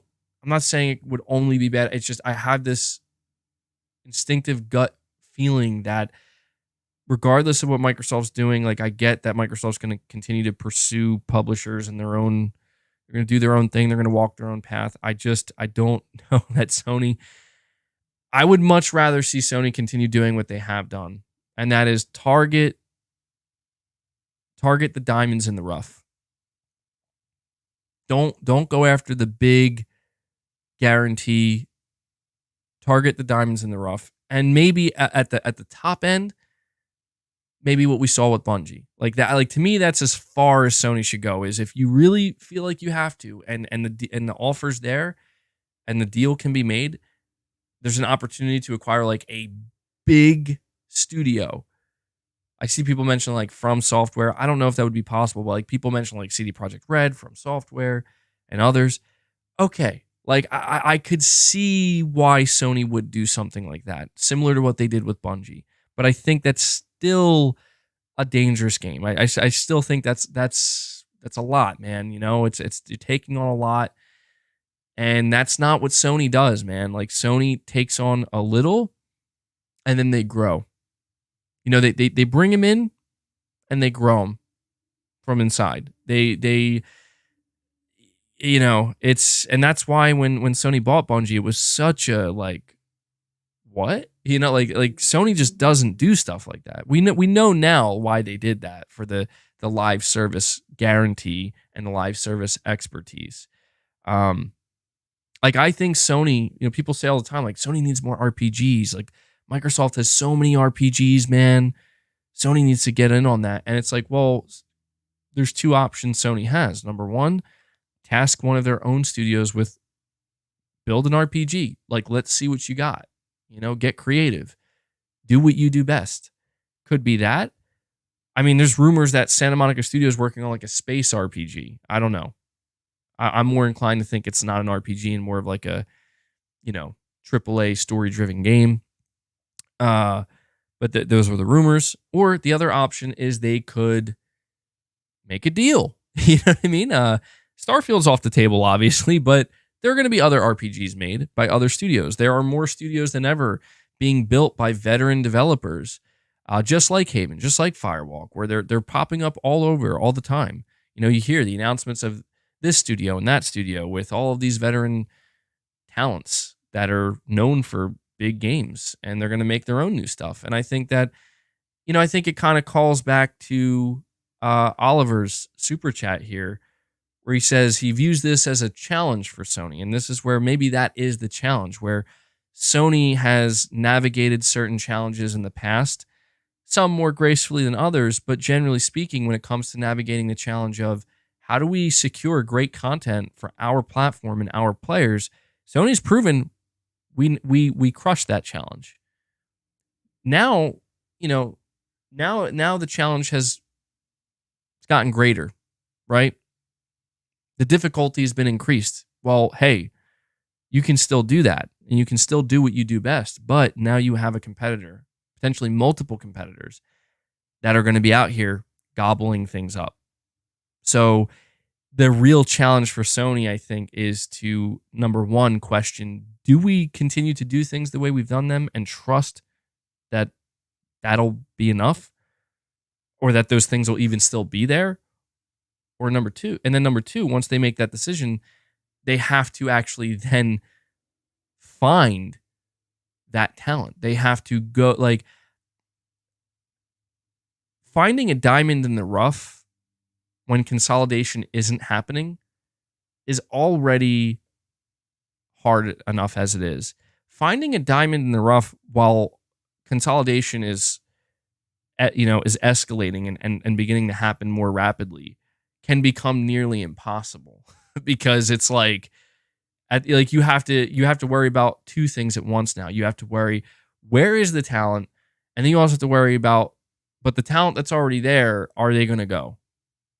You know, the thing that was once there, is it just going to be gone? So I would say this. And I'll move on because I'm being very long winded with this, and I have more super chats.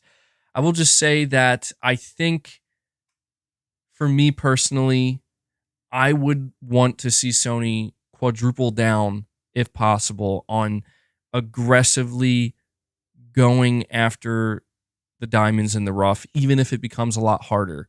Even if the known quantities, the things that are already out there that exist, where we know these are good games, we know these are good development teams, we know these are good devs, and we know these are good publishers. Even if they start to go away, I have this feeling that more will pop up. Something will eventually take its place. And as that continues to happen, those could be the next things, man.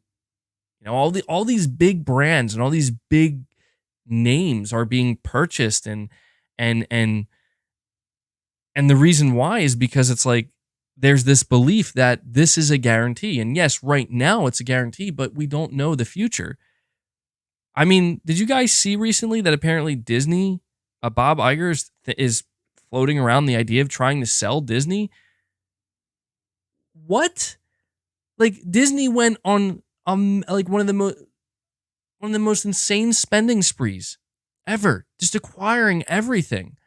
And they did it because they were certain, like, this is going to secure our future. And instead, it's turning out that it's doing the exact opposite. And where now they're like, we might have to sell this. And that just is a perfect example of there are pros and there are cons. In the moment, the pros of acquiring things that seem like a guarantee, like Star Wars, right? Like, they acquired, like, I mean, how do you screw that up? How do you acquire Star Wars and somehow find a way to screw it up so bad that you're like, you know what? I think we got to get rid of this. Like, the whole thing. It just goes to show that buying something is only one part of it. What comes after is just as, if not more important, because if you can't maintain what once was, and this is why, again, you know what? I'm not even going to say it because I'm not having this conversation again. We've had it way too many times, but I just want that to be known that when something is purchased, it basically is a win up front, depending on what is being purchased and who's getting it. But it's just, it's one half of the pie, I guess you could say. And the other half is not even finished yet. Not even close to being cooked. And we got to see how it's going to turn out. So you're saying it seems like a foreshadowing of not knowing what to do after acquiring. Like I said, I'm not going to say anything more because we just have to see how it plays out. But I just do think it is worth, like, when I tell you that I don't want, this is the point I'm trying to get at. When I tell you that I don't want to see Sony acquire publishers, that's why. I do believe Sony is pretty masterful, frankly, in how they manage their studios and they manage their teams. And I think genuinely, truly, it is their greatest strength. It is. Like, I think that it should be obvious. These games that we get from Sony would not exist if they didn't not only know what they were doing, but do it damn well. I am fearful, though, because these are human beings we're talking about. These are people that are running these things. That if you entertain the notion of, well, we got to go acquire a publisher now, and it's going to be a lot. It's going to be a big change, but we'll handle it when we get there. But we just need to do that now. I don't want to see Sony do anything like that because that is how problems start. Where you got to be careful how much how much overhead you have. People, again, this is a great example. or a great time to bring up once again. Like, people ask all the time, like, do you think Sony's going to acquire Ubisoft? What do you think is going to happen with Ubisoft? And I just, all I simply point to at this point is 20,000 plus employees. Never going to happen. Never in a million years. And that's all that needs to be said. That is a management nightmare. I mean, that is the worst possible acquisition Sony could make. And that could sink Sony or the PlayStation brand. It could over time if they didn't know how to properly manage that. That's insane. It has almost sunk Ubisoft. And we got Zombie Dragon really quick here. Big shout out to Zombie Dragon keeping the membership train going today over the course of this stream, bringing us to 118 members on the day. Shout out to you, Zombie Dragon. Let me give you a Jin Sakai for that. For my people. Let me add that here. Yeah, just another really quick, just worth mentioning. We started at a goal of 10 members today, and we are somehow, some way, nearly at 120. You guys are amazing. Huge shout out to this community. But yeah, New Soul 9, I guess just to get back on topic here, to get back to the super chat. I don't think you're wrong in anything you're saying. Microsoft is establishing a new foundation. And even though it seems like, even though it seems like the way in which they're establishing this foundation, it's bulletproof. It's foolproof. It can't go wrong. It's too big to fail. People just need to be aware that it is not that simple. It never is and never will be. What Microsoft is doing, and I'm not saying this as a fanboy, as somebody, I'm not saying this in bad faith. I'm just being realistic about it. What Microsoft is doing could be the very thing that destroys the Xbox brand permanently. It could be the greatest thing that ever happens. It could be the worst thing that ever happens. And there's also the chance that it could just be okay. It could be good enough. But this notion that consolidation, I understand when people talk about consolidation, everybody wants to talk about competition, consolidation, competition. I can't even say consolidation, competition. I get it. You're right. Like, the more I think about it, the more I do realize that there is truth to that. When there is consolidation, there is further competition. And that can be considered a pro. But I think it is foolish for anybody to convince themselves that when there is consolidation and there is further competition, that's it. That's all there. It's only good. We only get good things. Like, there are cons as well. And, if you don't get further competition, you might get something else. And that thing you get might be stagnation. It might be milkification. I don't know. I don't know if that's a term I just made up. And if so, that's a horrible term. But you just might see where it's actually not about competition. It's about so desperately getting the money back that you need to get back to be profitable or to justify the purchase, that it's no longer actually about the competition. It's just about we need to milk this thing to oblivion and for all it's worth, because we need to start seeing some returns here. Did you say milkification? I did. I feel like, is that a word? I need to know if did I invent a word here? And if so, that might be the next big word to use. I don't know. Surely I'm not the first one to come up with that. Exploitation. There you go. It sounds dirty. It does. That does sound like a dirty word. I didn't like saying it. I still don't like saying it. Even if I did invent that word, I don't know that I want to go on with using that. Exploitation is probably that's the appropriate word to use. That was the word I was looking for, and somehow I came up with the other one. T-Shao goes like, "What the F, MBG?" Broccoli Rob says he's going to shower now. I'm sorry, man. See, I was on such a roll there. MBG was on such a roll. Like, man, he's really going. And then just out of nowhere, he's just, what? What did he just say? What did that man just say? Damn. Well, anyway. Exploitation. There we go. That's what I meant to say. Forgive me. Forgive him, Father, for he knows not what he says. All right, I got to get through these super chats. Damn, dude. Josh. Sorry it took me so long, man. You're saying, amazing, bro. I'll gift you GT7 when you grab VR2. Yeah, that'd be sick, man. There's no need for you to do that. If you want to, that's very kind of you. Because I think you mentioned that before, but yeah, dude, I'm looking for, again, the game that's doing it, in all honesty, it is. Josh, I just want to say, come back to the stream when it's over and watch like the first hour or so. I think in the first hour, I basically go on in a big explanation as to why I've decided I'm going to get PSVR 2. And I think you'll enjoy that conversation. And Josh, again, you're saying, my bad. Phil Spencer said you can expect a clear answer on FPS. Yeah, I thought so. That's why I was getting a little confused. I'm like, I feel like that's what he said, but I could be wrong because I haven't listened to that pretty much since May. But that makes more sense.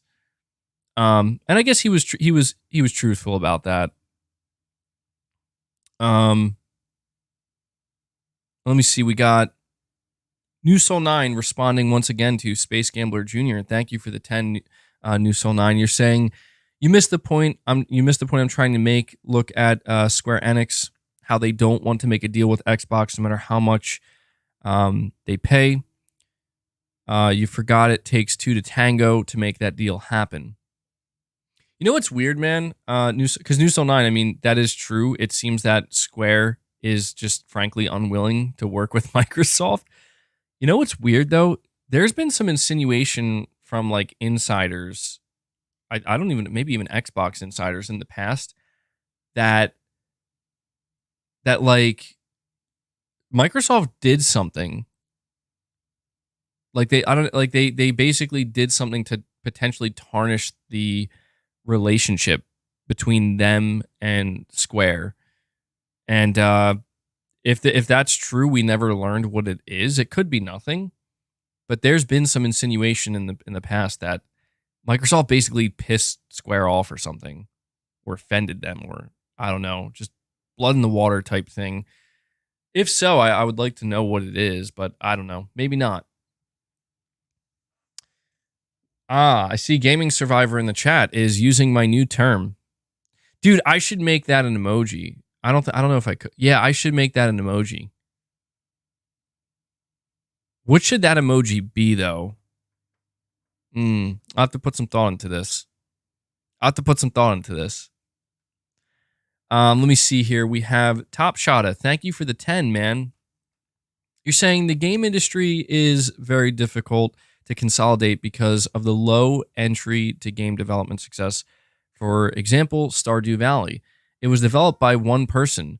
New studios keep emerging every day. And I agree wholeheartedly, Top Shotta. And this is like, I won't lie to you. This is where my focus and fixation on the AAA game space blinds me sometimes to that reality that there are so many success stories in the industry, and many of them I am unaware of, or I'm just not paying much attention to, and maybe I just don't consider as that being that impactful. But the reality is what you're pointing out, that there are new studios, there are new development teams cropping up all the time, and there's a lot of stuff that doesn't work. There is a lot of stuff, probably more stuff that fails than not.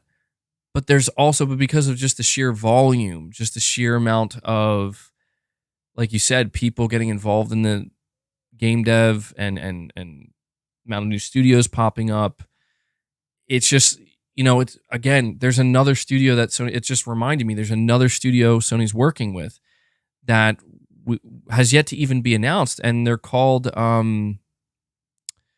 Ballistic Missile, but no, not Missile.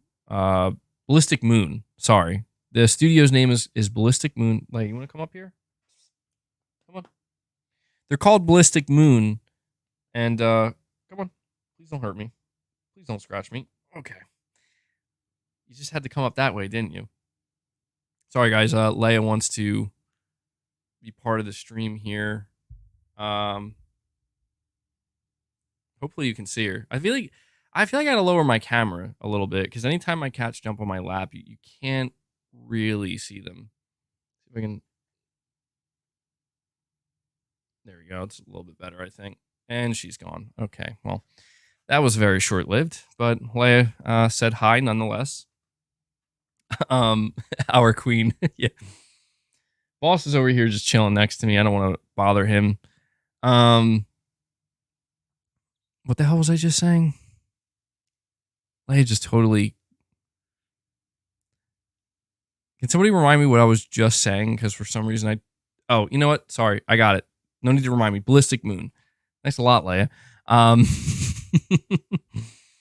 Ballistic Moon. This is a new AAA studio. They are. Rockley Rob says something about milk. Yeah, Ballistic Moon is a newly formed AAA studio. They have a lot of development talent and veterans, I think, from Supermassive Games. I think that's the studio.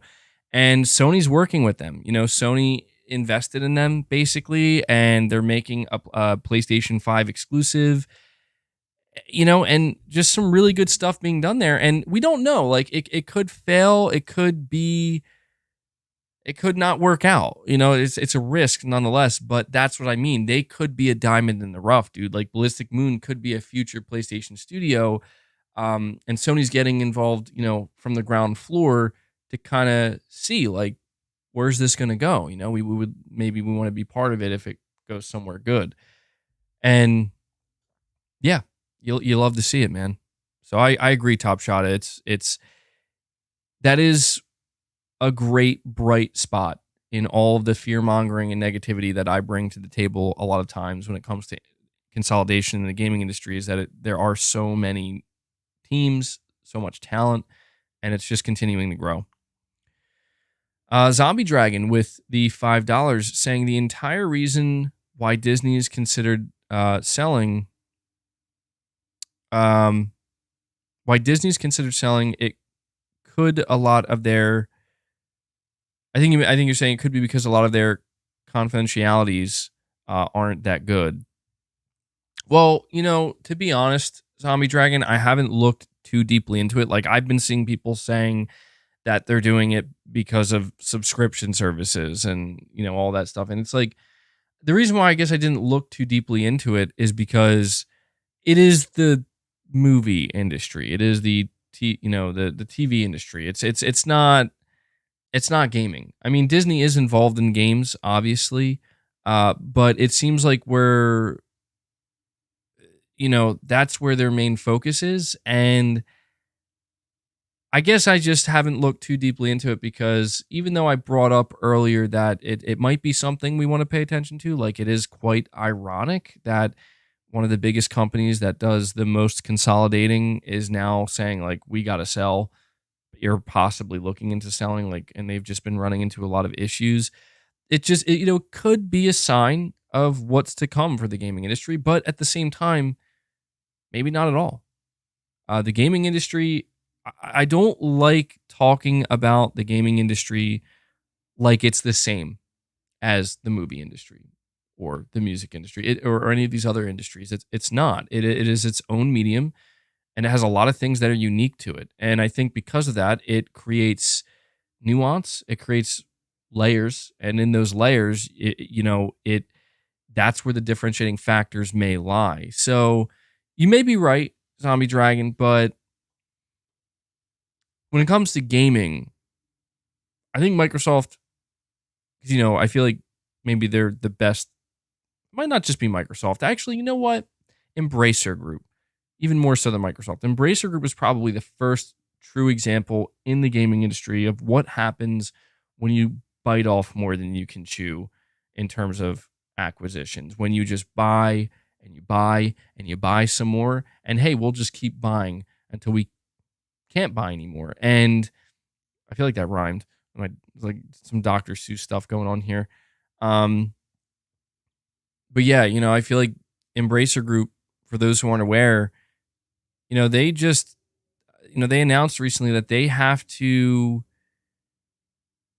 they have to make some big changes. People are going to lose their jobs. People are going to get laid off. Studios might even get shuttered. They're in the they're in the process of just completely reevaluating their business because they just bought way too much, like way too much, and it's not even remotely realistic for them to to be able to maintain that. And they learned that very quickly. And in a way, we don't really need to look to Disney necessarily or any other industries, because we're already kind of seeing it in our industry where it's like, got to be careful, man. Got to be careful. You do. I think it is unwise to be overly bullish in this industry when it comes to eating things up. I think that when you look at any entity in the video game industry that has lasted, when I say lasted, I mean throughout the decades, right? They've established a name, more than a name. They really have that brand recognition. I think it's because when you look at how they've handled this industry or things in this industry, it's been proven that it has to be handled with care, man. It does. Like, you can't just go charging in head down, thinking you're going to break through every wall that way, because you probably won't. And there has to be I don't want to say slow, but a more methodical approach. It reminds me of the kind of tortoise and the hare. I'm sure everybody knows about that story. And I feel like any company in this industry that has stuck around for the decades, right, for the long haul, they're basically taking the approach of the tortoise and not the hare. And I think that that's just maybe, I don't know, that's just maybe something everybody should try to keep in mind going forward. I don't know how that happens. Some people, they get behind on the chat. I see Vince Virtuous saying, I just realized I'm listening to 10 minutes ago. So you're basically 10 minutes behind. Yeah, I don't know what causes that. Maybe just a little bit of lag. I don't know. I do have all my streams set to ultra low latency. Let me see. So thank you for the super chat and for the membership, Zombie Dragon. And we have Omen86 with another super chat. Thank you, man. You're saying there's still a new Dragon Age RPG in the making from BioWare/EA, Dragon Age Dreadwolf. And how about EA's Medal of Honor IP? Yeah, I feel like that's basically a dead IP. But who knows, man? Maybe it could come back. I don't know. I mean, didn't they try to revive Medal of Honor and make it like a modern shooter? Wow. I think they did do that, didn't they? And they basically tried to do like a Call of Duty type situation or Battle. I don't think it was Battlefield. I think it was more like Call of Duty. And it was just a day late and $1 short, and didn't work out. So I don't know that Medal of Honor will ever come back. Although, shout out to Medal of Honor, man. You know what? I think Medal of Honor might have been my first ever. No, hold on. I gotta see. Let me see real quick. There was this game. About to get nostalgic for a minute. So that came out in 1997. Let me see. When did this come out? I'm trying to figure out what my first ever FPS was. Okay. What the hell was that? My cat just made the strangest sound I've ever heard. Anyway, just because you brought up Medal of Honor, and it got me thinking, like, I thought Medal of Honor was my first ever experience playing an FPS. My first ever FPS experience was Turok Dinosaur Hunter on the N64 in 1997. Although I don't know if I played it in 1990. How old would I have been? Jeez. No, I definitely would. So I don't think that was my first ever FPS experience, but it was definitely not in 1997. I don't think so. Because I remember I was playing it with my cousin. I think it was on N64. I don't know. Then again, when I think back about how I had no idea what the hell I was doing, I didn't know what was going on. It could have been. Could have been that. I gotta let my cat out. Hold on. Lay it. Why are you so loud? Yeah, I know. Go ahead. Go ahead. She's like over there screaming at the door. She's like, let me out. Let me the fuck out. But yeah, you bring up Medal of Honor really reminded me of that. But shout out to Medal of Honor, because I think even though Turok was my first ever time playing a first person shooter, you're saying Doom was yours. Yeah, I feel like Wolfenstein and Doom are like the, you know, for a lot of people that was their first FPS experience, but not for me, man. I don't know when I first played Doom or Wolfenstein. But I just have to give a shout out to Medal of Honor, because I think Medal of Honor on the PS1 was the first ever FPS experience that I actually really enjoyed. Like, you know, a game like Turok, it was fine, but I didn't understand it. I didn't know what the hell I was doing. I didn't know what was going on. And it was until Medal of Honor, and playing that I really kind of like started to understand, like, oh, you know, like this is pretty cool. So yeah. But we'll see, man. When you talk about Dragon Age Dreadwolf, I don't know, dude. What BioWare, I think this is it for them, man. When it comes to BioWare, I think that depending on how they handle Dragon Age Dreadwolf, that'll be the determining factor in whether they, you know, and whether or not they are going to continue to. I don't know. I don't know that people still view BioWare as like one of the best studios, but I think they've fallen pretty far. But they have to prove something, man. They do, I think. So thank you again for the super chat, Omen86. Kind of got me reminiscing a little bit, getting a little bit nostalgic. MBG, do you plan on streaming the new Nicolas Cage expansion for Dead by Daylight? You know, I'm not sure, man. I might. I didn't think about that. That would be pretty funny, wouldn't it? I'll have to think about it, because I want to do. I don't know if that would be good members only content. I don't think so. Like the last time I streamed Dead by Daylight. So the last 2 times I streamed Dead by Daylight, I put it public, and I don't get much viewership on it. I mean, I get it. It's just like, that's not why people are subscribed to my channel. It's so random. Like, so many people are probably like, what is this guy even playing? But I just do it for fun sometimes. And I when the stream was done, I would make it members only. So maybe I could do that. But I know some of you guys really like when I stream Dead by Daylight, because we do have some Dead by Daylight fans here. And it's a pretty good time. So I'll think about it, man.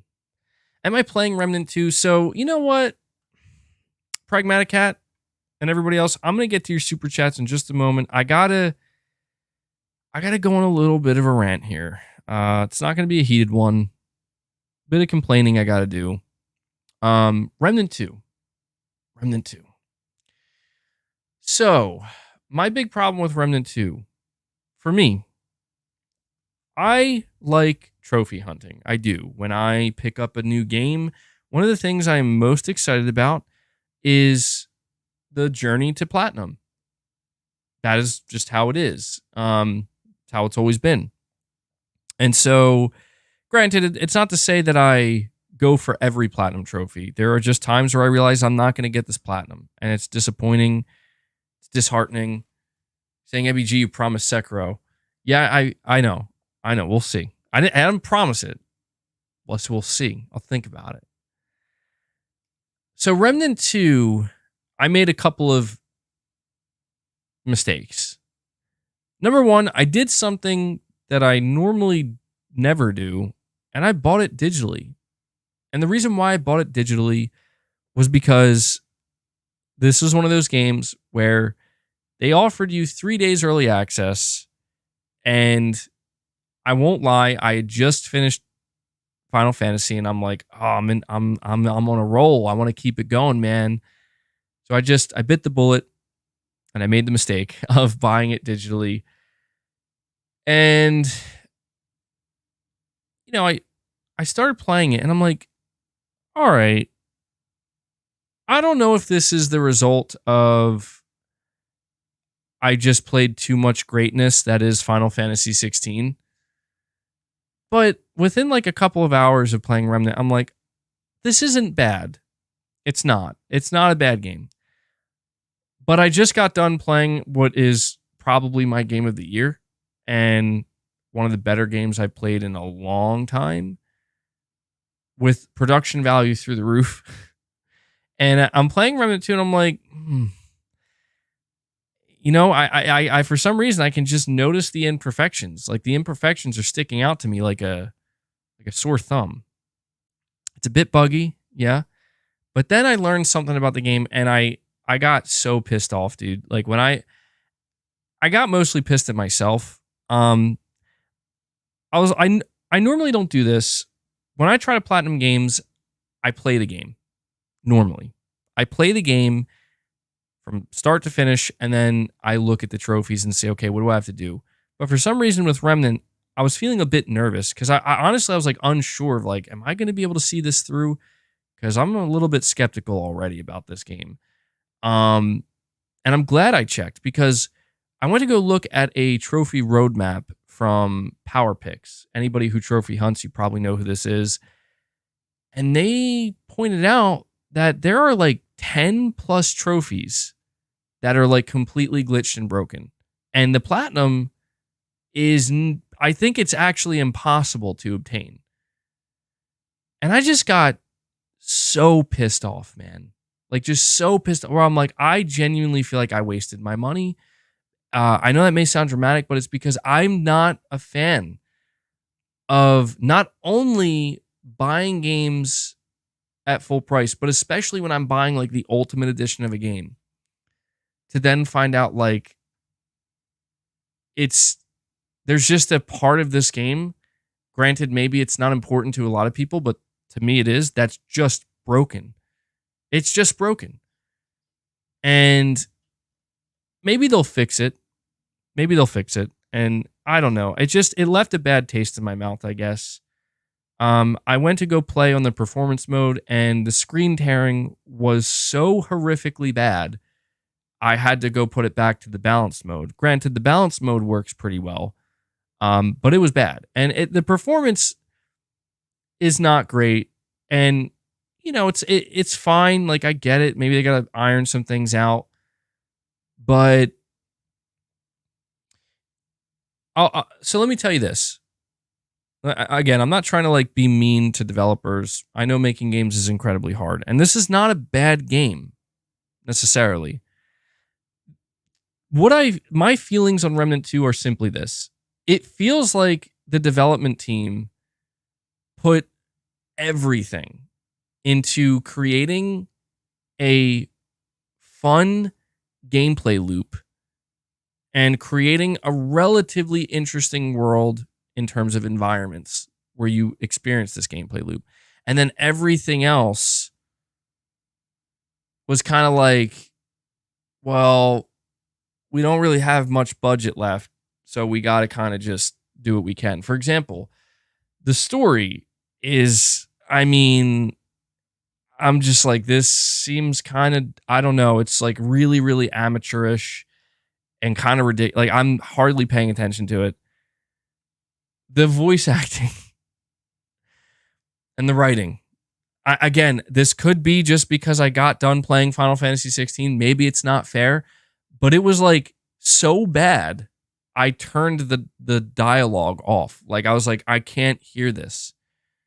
Another example is, for some reason in this game, somebody decided that after every single enemy encounter, after every single, and you're killing hundreds of enemies, man, thousands, they decided we're going to have your character say something out loud, such as, phew, glad that's over, or finally, is that the last of them? Like, and there's just like maybe 5 or 6 different things they say, and they just say them on repeat. I'm like, there's no way. Like, I know it's maybe like a small thing, but I'm just like, how? Like, who said who let this pass? You know what I mean? Like it's just one of those things. Like, I don't understand. I don't understand. It's 2023, man. Games are not new. Who decided this? And I know I sound like I'm being really harsh on the game. And I don't, again, like the gameplay is good enough. The gunplay feels good. It's a little bit clunky, you know? I'm learning throughout the years as I play Souls-like games, I continue to learn time and time again that, dude, I don't think I can. Because if it's not from software, I just know it's going to be in one way or another, or many ways, a worse experience. And that's what's crazy to me. Maybe that's not fair, but I just, every time I play a Souls-like, because basically, I know, Sekiro, I get it. Every time I play a Souls-like that's not a From Software Souls game, or Soulsborne game, there's always something there that I'm just like, this just doesn't feel as good as Dark Souls or Bloodborne or Elden Ring. And for those who don't know, this game Remnant 2, the whole hook of it is it's basically Dark Souls with guns. And so like the gunplay feels good and the guns feel fun to use, but I don't know, man. It just, there's just so many things about the game that are rubbing me the wrong way. And I won't lie to you, man. Like this is a perfect example of, I'm going to be straight up right now. And maybe this, I don't know, this is no offense to anybody who's playing and enjoying Remnant 2. This to me is a prime example of, this is like a Game Pass game. I'm surprised it's not in Game Pass. Like it doesn't have like AAA production. And it's a $50 game if you're not buying the Ultimate Edition. But I guess I feel just a little bit more slighted because I paid for the $70 version and I'm just not satisfied with it. You know, like I feel really, really fucking shit. Like honestly, it's just this is another example, not even just an example, but I won't forget this, and that like this is why I don't buy games digitally. You know, like this is why I don't buy games digitally. You're saying Remnant 2, in my opinion, is a definition of a diamond in the rough. That's what I worry about, man. Like I saw it's getting great reviews and I'm seeing a lot of people talking about it positively. And granted, look, maybe it's just early. Like, you know, sometimes first impressions don't land. You know, maybe they just don't land. Like maybe there have been times where the first impressions of some games just didn't hit me the way I wanted them to or thought they would. And maybe if I stick with it, my tone and my tune will change completely. I will give it that. And I'm going to see it through because I paid for it. Like, I'm not just going to. But I guess I just feel kind of bad in that, like, if I had bought the game physically, granted, you couldn't buy the Ultimate Edition physically, but if I'd waited and bought it physically, worst case, like, I probably could have returned it. Like, if I just said, look, the trophies are broken. Like, there's a part of this game that's broken. The performance mode is broken. Like, I want to return this. Or I get store credit, get a different game instead or something. But at the very worst, I could have resold it at the very worst and maybe take a very minute loss on it.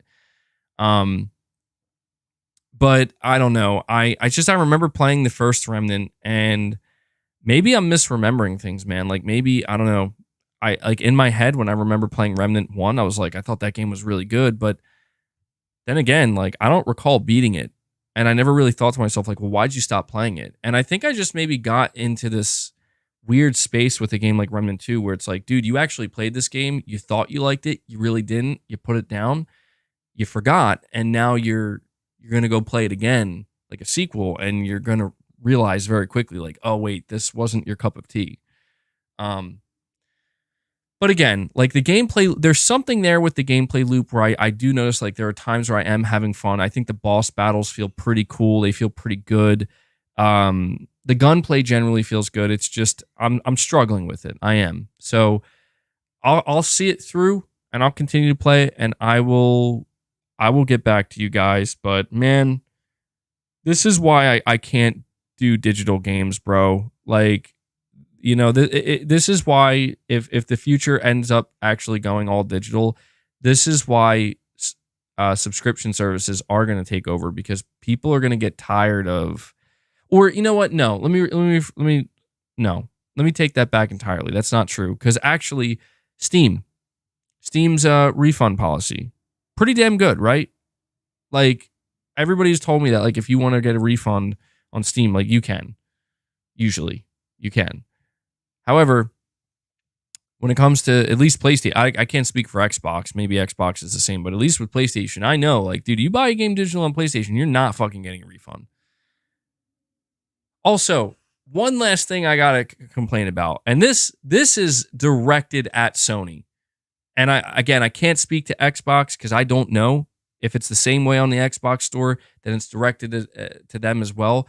What the actual fuck is going on with pre-order cancellations digitally? This is some bullshit, dude. Like, if you pre-order a game digitally, why can you not, on the console you pre-ordered the game on, fucking cancel it? You have to actually contact customer support and go through an entire fucking process to just get your pre-order canceled. And you know what? This is another thing, especially digitally, where I'm like, don't pre-order your games, especially digitally. Don't ever do it, man. Because if you decide for whatever reason, like, actually, I don't know that I want this, have fun, man. Whip out your phone. You're going to have to sit there for like a half hour with PlayStation customer support to just get your pre-order canceled. That frustrates the hell out of me, because there's just something really wrong with that. Really, that's shocking. Pyramid Scheme, you're saying you've gotten 2 out of 2 digital refunds from Sony? How did you manage that, dude? How did you manage that? You're saying Microsoft definitely has a better refund cancellation policy. Well, I'll tell you what, man. If Sony's going to come out and roll out the new version of the PS5 and it's going to be digital with a detachable disk drive, they need to start getting better with their... Like, if Sony wants to start pushing digital more, they need to be more consumer friendly. They do. Like, I'm not sorry. Like, they really do. They're Sony's, I don't know. They need to make some big improvements. Anyway, rant over. Let me get to the rest of these super chats. Omen86, or sorry, I read yours already, Omen. Let me get to Pragmaticat. Let me heart these first really quickly. Got to give all these super chats hearts. Pragmaticat, you're saying the publishers I think make sense for Sony to acquire are Square Enix and Konami because their games have always been exclusive and they're the best. Otherwise, Sony should acquire Arrowhead. Helldivers 2 is a fire-first AAA game. Imagine what they could do with the resources of a PlayStation studio. Sony didn't want to acquire From Software because they were a diamond in the rough, and look at what they've become. So I think you're hitting the nail on the head here. I try not to think about that too much. I try not to think about the fact that Sony could have acquired From Software, and they didn't, and it slipped through their fingers. Probably one of the biggest single mistakes that Sony ever made. Honestly, I think everybody, even Sony, would agree with that. You're saying the publishers you think make sense, Square Enix and Konami, because their games have always been exclusive. They're the best. Yeah, I think that's one of the things that makes it easier to imagine if Sony were to acquire a publisher, Square, especially Square, because of how many games are exclusive to PlayStation, but Konami as well. Yeah, I agree. Like, I would still be very nervous if Sony did anything like that. Like, if Sony announced we acquired Konami, or we're in talks to acquire Konami and Square, it would be like, as I said, and I remember I'm saying this, because if the day ever comes, remember I'm saying this, I will get excited just like everybody else. Like, because it's just a big deal. It's like, whoa, my God, like, this is crazy. I never would have thought this would happen. But as we talk about it, you will hear me basically express my concern in that, well, even though it's exciting, it's very, I'm nervous. By the way, guys, we have 340 likes. Anybody who hasn't hit that like button yet, if you could take a second out of your time, hit that like button, show some support in that way. It helps with YouTube's algorithm. Let's see if we can get to, it might be asking for too much. It probably is, maybe 400 likes. I don't know. It depends on how many people haven't liked it yet. So hit that like button for me, guys. And Pragmatic Cat, you mentioned Arrowhead. You're saying Sony should consider acquiring them. I wholeheartedly agree, man. Like I'm under the assumption that Helldivers 2 is going to be a very good game, and it's going to be Arrowhead proving we can make some pretty high quality AAA games, multiplayer games at that.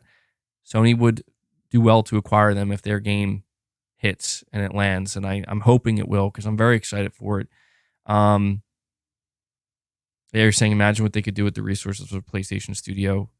Hell yeah, dude. Hell yeah. Who knows? Maybe, I don't know. They could just really expand the Helldivers universe, man. So yeah, I appreciate all those super chats, Pragmatic Cat. I think you're bringing some good stuff to the table here. The thing that I have a tougher time thinking about are smaller studios that Sony could go for, because I feel like Sony kind of got a lot of the smaller ones.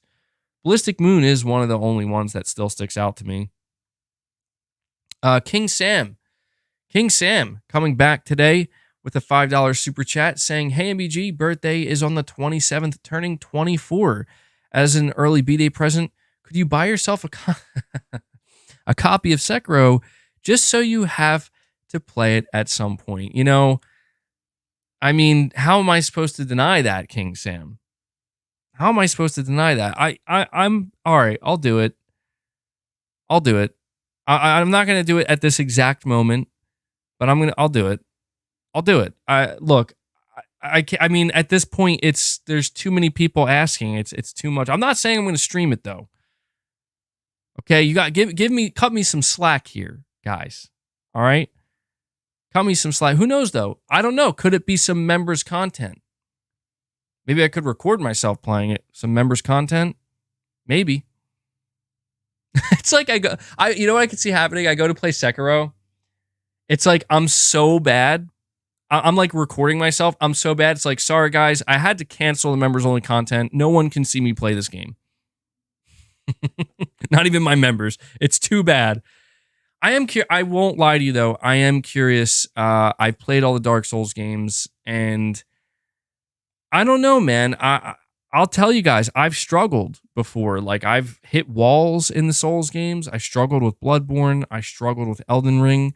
It was never an easy experience for me. Like, I feel like at times I did get good, but I never feel like I got that good. And I never walked away feeling like, man, I feel like I've mastered these games. Like, no, I've always walked away feeling like, man, I just barely made it through that shit. So I'm nervous about Sekiro because it's like, I don't know, man. I heard it's very, very challenging. You're saying you can master Sekiro unlike Souls games. I'll give it a try. I'll have to pick up a copy and I'll let you guys know when I do. I mean, you guys are clearly going to be excited to hear my experience. So I did this at around this time last year anyway. Last year, you guys, you all told me, like, you got to play FF7 Remake. You got to do it, bro.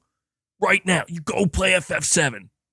And it got to a point where it's like, God, okay, I will. And I'm glad I did because the rest is history. I loved it. So I hope, I don't know, man. I'm nervous. Like, what if I don't like it, though? What if I don't like it? Like, what if I play Sekiro and I'm like, guys, I'm not. Hold on, you're saying it's on sale right now in the PlayStation Store. For how much? Because I don't know. Like, I would buy it digitally if it's cheap enough.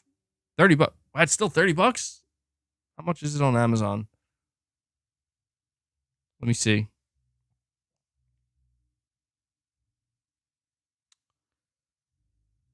I'm surprised they didn't do like a PS5 upgrade.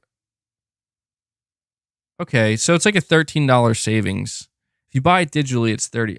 Wow, I can't believe it's still holding its value that much. It's $43 physically.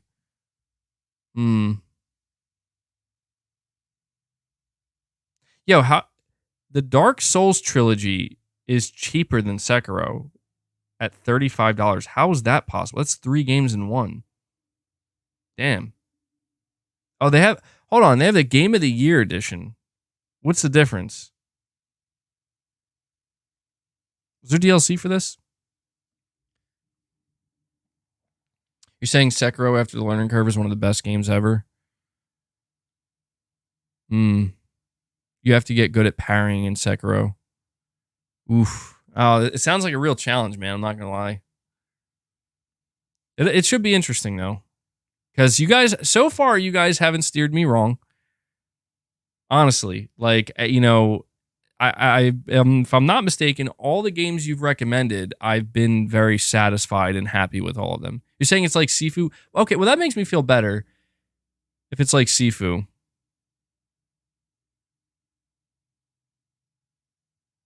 It's more skill-based than any Souls game. Interesting.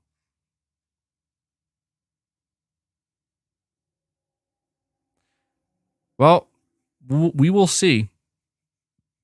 So there you go, King Sam. It's the least I could do for you for your birthday. So yeah, I'll have to, at this point, I just have to sit back and think. I'll decide whether or not I want to buy it digitally or physically. I feel like I'm almost, I don't know. I just said how I don't want to buy games digitally anymore, but I don't know. I'll think about it. I'll probably just buy it physically. You know why? Honestly, because if I buy it physically, if I go to play it and I'm like, guys, I'm not doing this. Like, if I actually hate it and it's like, I tried, I really did, at least I could return it, you know? Saying don't feel forced to play on stream. I'm leaning towards I'm not going to play on stream. Because I'm nervous. Like, that's a game I would actually be nervous about because I can get good at stuff. Like, Returnal is a great example. Like, Returnal, I would have never streamed because, dude, I struggled. If it's like Returnal, that would be interesting because Returnal, I sucked for like 25 hours. Like, when I couldn't get past the 3rd level, it was such a struggle. And I'm like, I was even questioning, like, do I actually like this game? And then it's like a press of a button, like, just at some point, something just happened where it's like, I just became an expert at the game all of a sudden. It was really weird. It was like after I hit like the 25-hour mark, like, boom, now you're good. Now you're good and you know what you're doing. And I just blasted through everything, dude. Just ask us questions a day after we have to get you over that hump.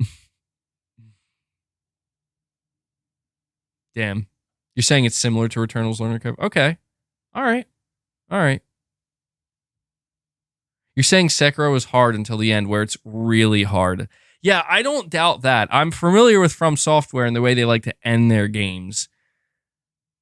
Dude, I've always hated that about From Software games, where they really make you earn it till the last moment, dude. The ending boss battle of Elden Ring was crazy. The ending boss battle of Dark Souls, every Dark Souls game, Bloodborne. I mean, it's like, god damn, dude. Have I not been through enough? Clearly not. All right. So, New Soul 9, you're saying, I agree 100 MBG. That's why I said making deals to stay relevant in the market is not the ideal way, because that relationship you make can be broken at any minute. For sure, man. Even Sony knows that. I mean, for as many deals as Sony does make, they still have an established foundation, and that's what they've poured most of their money and resources into. I think Sony mainly just views their deals probably as just extra. You know what I mean? Like the icing on the cake, so to speak. And we'll see. I'm very curious to see how Sony continues to do or maybe not do certain deals after the Microsoft acquisition. So I appreciate all the super chats, New Soul 9. Omen86 with another super chat. Thank you, man. You're saying, I'd like Sony to partner up with EmberLab, the developer of Kena Bridge of Spirits. It was their first game, obviously talented. Hell of a first try. Yeah, dude, I honestly like almost forgot about that game. Not to say that it wasn't a great game because I played it and it was very good. And you're right, that was their first try. I was very impressed with it. That would be a great pickup for Sony. I really wonder if they've tried to pursue them or not. I feel like we haven't heard much from EmberLab. I wonder if they're working on like a sequel potentially or what. I guess we'll have to wait and see. But that's a great call out, Omen86, when we talk about smaller studios that could be potential acquisition targets for Sony. Zombie Dragon with the $10. Thank you, man. You're saying if Disney is considering selling Marvel, I think Sony should consider buying them. They've already proven they can handle Spider-Man and Wolverine. Now just imagine all the other superhero games. You know, it's a risky thing, dude, because from the gaming perspective, I agree. But Marvel, the Marvel Cinematic Universe, oh man, who would want to take on that challenge? Because it was going so, I don't know if it's still going well or not, but I don't know. The fact that they are considering being sold tells me that things might not be going as well as we once thought. Yeesh, I don't know, man. I think Sony would be more likely to try to acquire specific IP and not the entirety of Marvel. I don't know, though. I mean, Sony is involved in movies. Maybe they would be crazy enough to do something like that. But I think people will be very scared. I don't know, man. We'll see what happens with Disney Zombie Dragon, because I don't like everything I hear about Disney. Like, look, I don't pay much attention, but it's like always bad. It's just like never good. Like, I don't know when Disney has gotten good news. I don't know when the last time was. I just feel like it's literally always bad constantly. And it remains to be seen what's going to happen, man. I think people are kind of at a point where they would actually be excited to see someone else handle these big properties like Star Wars and Marvel and whatnot, because they just feel that Disney is just not doing them justice and they're screwing up. That's the general sentiment I get. So we'll have to see, man. But Zombie Dragon, thank you so much for the support, bud. And we have Magnum Gaming saying, what if Sony will reveal 8K TVs at 4K prices, since they will have the drivers to manufacture them in tandem with the PS5 Pro? Do they manufacture? They do manufacturing too. That's a really good question, and I was wondering that myself. Again, we've been talking about a PS5 Pro because a PS5 Pro is a thing that's coming, and one of the things that the PS5 Pro is apparently going to feature is an 8K performance mode. And I talked extensively about this in our discussion video yesterday, where I really think that would be a mistake on Sony's part. However, if their studios are crazy enough to be able to somehow push 8K performance modes, which I don't even know if that's possible, and Sony's crazy enough to say we're going to start Sony decides we want to be the ones to push and attempt to usher in 8K adoption. While they do manufacture their own TVs, they have a Pro console, right? And you also have to consider the PlayStation 6 generation and what that might look like. That would be pretty crazy. I don't know that I believe Sony would do such a thing. It seems risky because it could backfire, man. Like, they just could be looked at as like, what are you, stupid? You know, like I'm serious. Like the whole market might just look at Sony and be like, are you stupid? What are you doing? Like, nobody wants this. What are you talking about 8K? Like, what are you doing? Even if they tried to manufacture their own TVs, but it's tough, man. I mean, I don't know. Sony has a real challenge ahead of them, in my opinion, marketing the PS5 Pro. I think Sony's best bet with the PS5 Pro is to not try to make it mainstream or, shove it in people's faces, but just make it clear that if you want a better PS5, like better performance from a PS5 console, this is the one you go for. I feel like people are not, look at phones, for example, dude. Like, there's always like 2 different versions or 3 different versions of a new phone. And sometimes some of the differences between them are like, there's like hardly any difference. But people will pay that extra $100, $200, $300 for that slight boost they get in the more premium phone. And I think that even though we're talking about the gaming market and that's the phone market, and the phone is a very different, smartphone's a very different device from a console, it's still something that, I think as long as they're just communicating to the core PlayStation audience first and foremost, because I'm telling you, there are plenty of people, millions of people in the core PlayStation audience that will upgrade their PS5 to a Pro or just buy a Pro if it's their first time buying a PS5. No doubt about that. So we'll see what happens, Magnum Gaming. They could be getting ready to do something like that, but I'm not entirely sold on it. You're saying just like people bought the PS2 for the Blu-ray and gaming, or I think the PS2 was a DVD player. Yeah, Sony has, they have been ahead of the curve in some ways. Figuratively literal. You're saying I still reckon Orenstein and Smog. Is it Smo or Smog? I think it's Smog. Smog, whatever. Was the hardest boss in Dark Souls 1. That battle was insane. Not saying Lord Cinder was easy, though. You know what? That's a good call out, figuratively literal, because I think you're right. I think you're like, I think the main difference for me in Dark Souls 1 is I think I basically was in a position where I had no choice but to complete the end boss of Dark Souls 1, Lord of Cinder, solo. And I think that's what made it so much more difficult. I think because for one reason or another, I was having trouble summoning people in. I know you could summon Salaire, which helped a little bit. But yeah, Orenstein and Smog, I feel like the only reason I even completed that boss battle was because I had summoned people for help. You see what I'm saying? You see why I'm nervous to play Sekiro? Because I'm not going to sit here and lie and pretend like, dude, Elden Ring, Dark Souls 1 through 3, even Bloodborne at sometimes, I needed help, man. Like I am good at games, but I reach a limit, and I don't know. I don't know that I could ever go past it, especially now that I'm getting older. I don't know. Maybe I could. We'll see, man. We'll see with Sekiro, but that's a good call out. I forgot how insanely difficult that boss battle was. Legendary boss battle as well. One of the best. One of the best. Let me see. We got Omen86 again. Thank you, man. You're saying, speaking of Marvel, shout out to Square Enix's Guardians of the Galaxy. It's a great story-driven single-player game. It didn't get enough love. I agree. You guys recommended to me playing Guardians of the Galaxy. And I was a little bit late to it, but I did play it, and I was really impressed by it. I'm like, this is a very good game. This is a very good game. B. Flesher says, you haven't hit your peak yet, bro. Maybe you're right. Maybe I'm selling myself short. I hope so.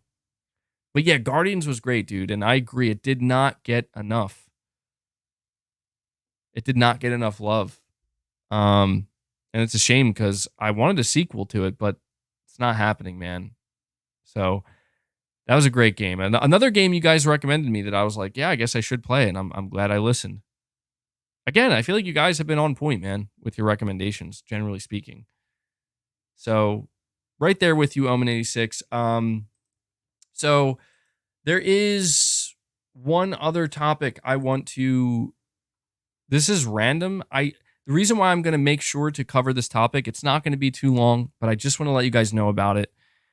Is because I did mention it at the very beginning of the stream, and I want to stick to that. I don't want to do this thing anymore where I say I have these topics I'm going to discuss and then just never discuss them. I'm going to read this article to you from VGC. Ubisoft has stated that it will not close inactive accounts that have purchased games, clarifying a statement made by its Twitter support account over the weekend. Last week, a Twitter user claimed to have received an email from Ubisoft warning that they should not click a link to keep their account active. The account, including all purchased games, would be closed and made inaccessible after a certain period. Ubisoft's Twitter support account appeared to confirm this, writing, quote, "We just wanted to chime in that you can avoid the account closure by logging into your account within 30 days since receiving the email, pictured, and selecting the cancel account closure link contained in the email," end quote. This led to widespread concern and condemnation from players who were under the impression that this meant if they didn't use their Ubisoft accounts for a long period of time, any game purchases they had made would disappear along with their accounts. However, in a statement to DualShockers, Ubisoft has now clarified that the matter, stating that while it does indeed legally have to close inactive accounts, this does not apply to accounts that have purchases tied to them. The publisher explained that it has been removing inactive accounts for many years now because of the EU's GDPR laws. GDPR laws, which means companies can only store individual personal information for a certain length of time. However, it also adds that it takes a number of things into account before deleting an inactive account, and one of these is whether they've previously purchased any PC games. According to Ubisoft, quote, accounts that include purchased PC games are not eligible for deletion, end quote. It adds, quote, in practice, as of today, we have never deleted accounts that have been inactive for less than 4 years, end quote. So I wanted to bring this up and kind of close out this stream with this topic briefly, because this was a whole big thing that blew up on the internet. And I did chime in on the internet, on Twitter. Anyway, I don't know why I said the internet, on X. I chimed in and ended up deleting that tweet because I realized that, you know what, I think there might be more to this. And I did see people pointing out that, like, no, man, this is inaccurate. People are jumping the gun. And it did make me feel pretty bad, where I was like, dude, this is crazy. Like, it was so crazy. I'm like, there has to be something missing here. There has to be a mistake, where the idea that if you're just inactive on your account, it doesn't matter if you bought games, we're just going to delete it. Like, that is wild. That is crazy. And everybody was saying, like, this is why you should be against digital. You know, we're not supporting digital. There should never be a digital future.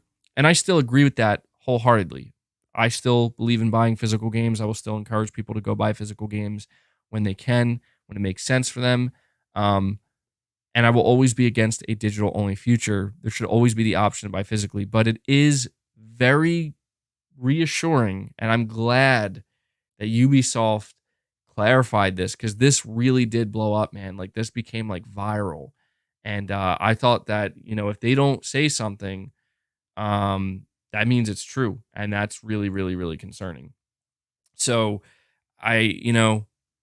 it's crazy, man, that for like a certain period of time there, even though it was a short amount of time, it just seemed like it was coming out that Ubisoft was basically making it clear that, hey, just so you know, it doesn't matter how much money you spend on our platform or how many games you buy. If you don't log in eventually, we're just going to delete your shit.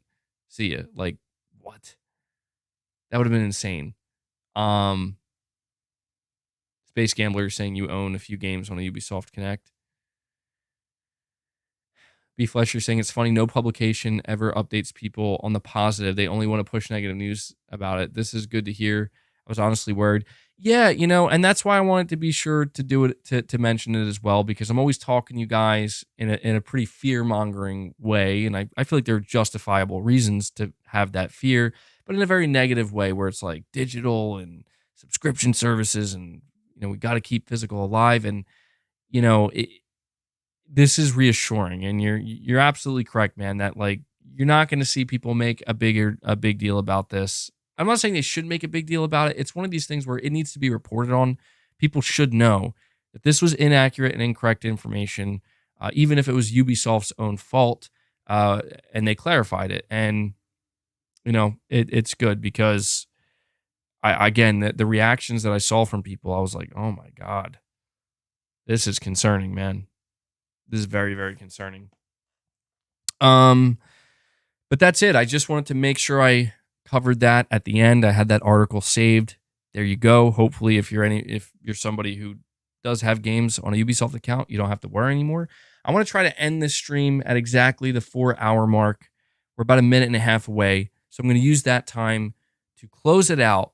And I have to give a colossal, mega, huge, just thank you once again to this community. Specifically today, the legend today was Oliver Opfer. I hope I'm saying your last name correctly. I'm not sure if he's still here, but this man, I mean, massive super chat, massive membership donations, just completely the MVP of the stream today. So huge thank you, huge shout out to you, man.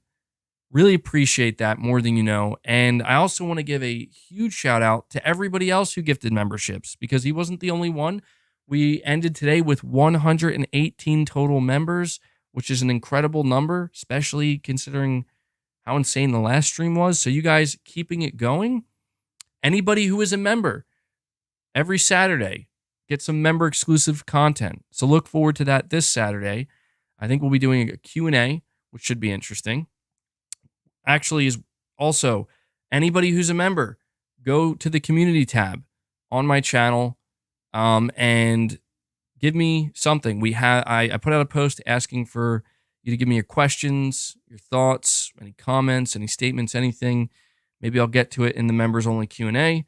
And to everybody who super chatted, huge support with super chats as well. Thank you guys so much. I wouldn't be able to do this if it wasn't for your continued support through the super chats, through memberships, and through membership gifting. And my final shout out is to Devil Shooter, who does the timestamps for all of the streams. He does an incredible job. If you see him in the comments, give him a big thank you. And before we end the stream today, we have Omen86 coming in and getting us over. Well, not over, but very close enough. I was a little confused there. Getting us to 123 members. Omen86, huge shout out to you, man. Let me end this by giving you a Venom, and it would only be appropriate to give you a Crazy Arnold as well. That brings us to 123 members. Let me add that to the count here so we can get it where it needs to be. There we go, man. Really appreciate that last minute 5-bomb from you. And yeah, dude. Yeah, dudes. Thank you so much. I always get a little weird at the very end because I'm always thinking, like, is there something I forgot to say? I think there's something I forgot to say. I don't think I forgot to say anything. I got my Devil Shooter shout out. 123 is a nice number. It is. 123. 123 members. Love to see it, guys. All right. That does it. I went about a minute and a half over the 4-hour mark. Not a big deal.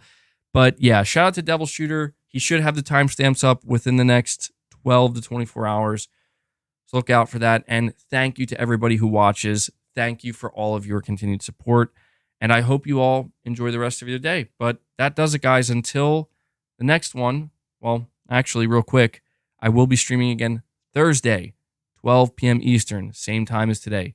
So until Thursday, guys, take care.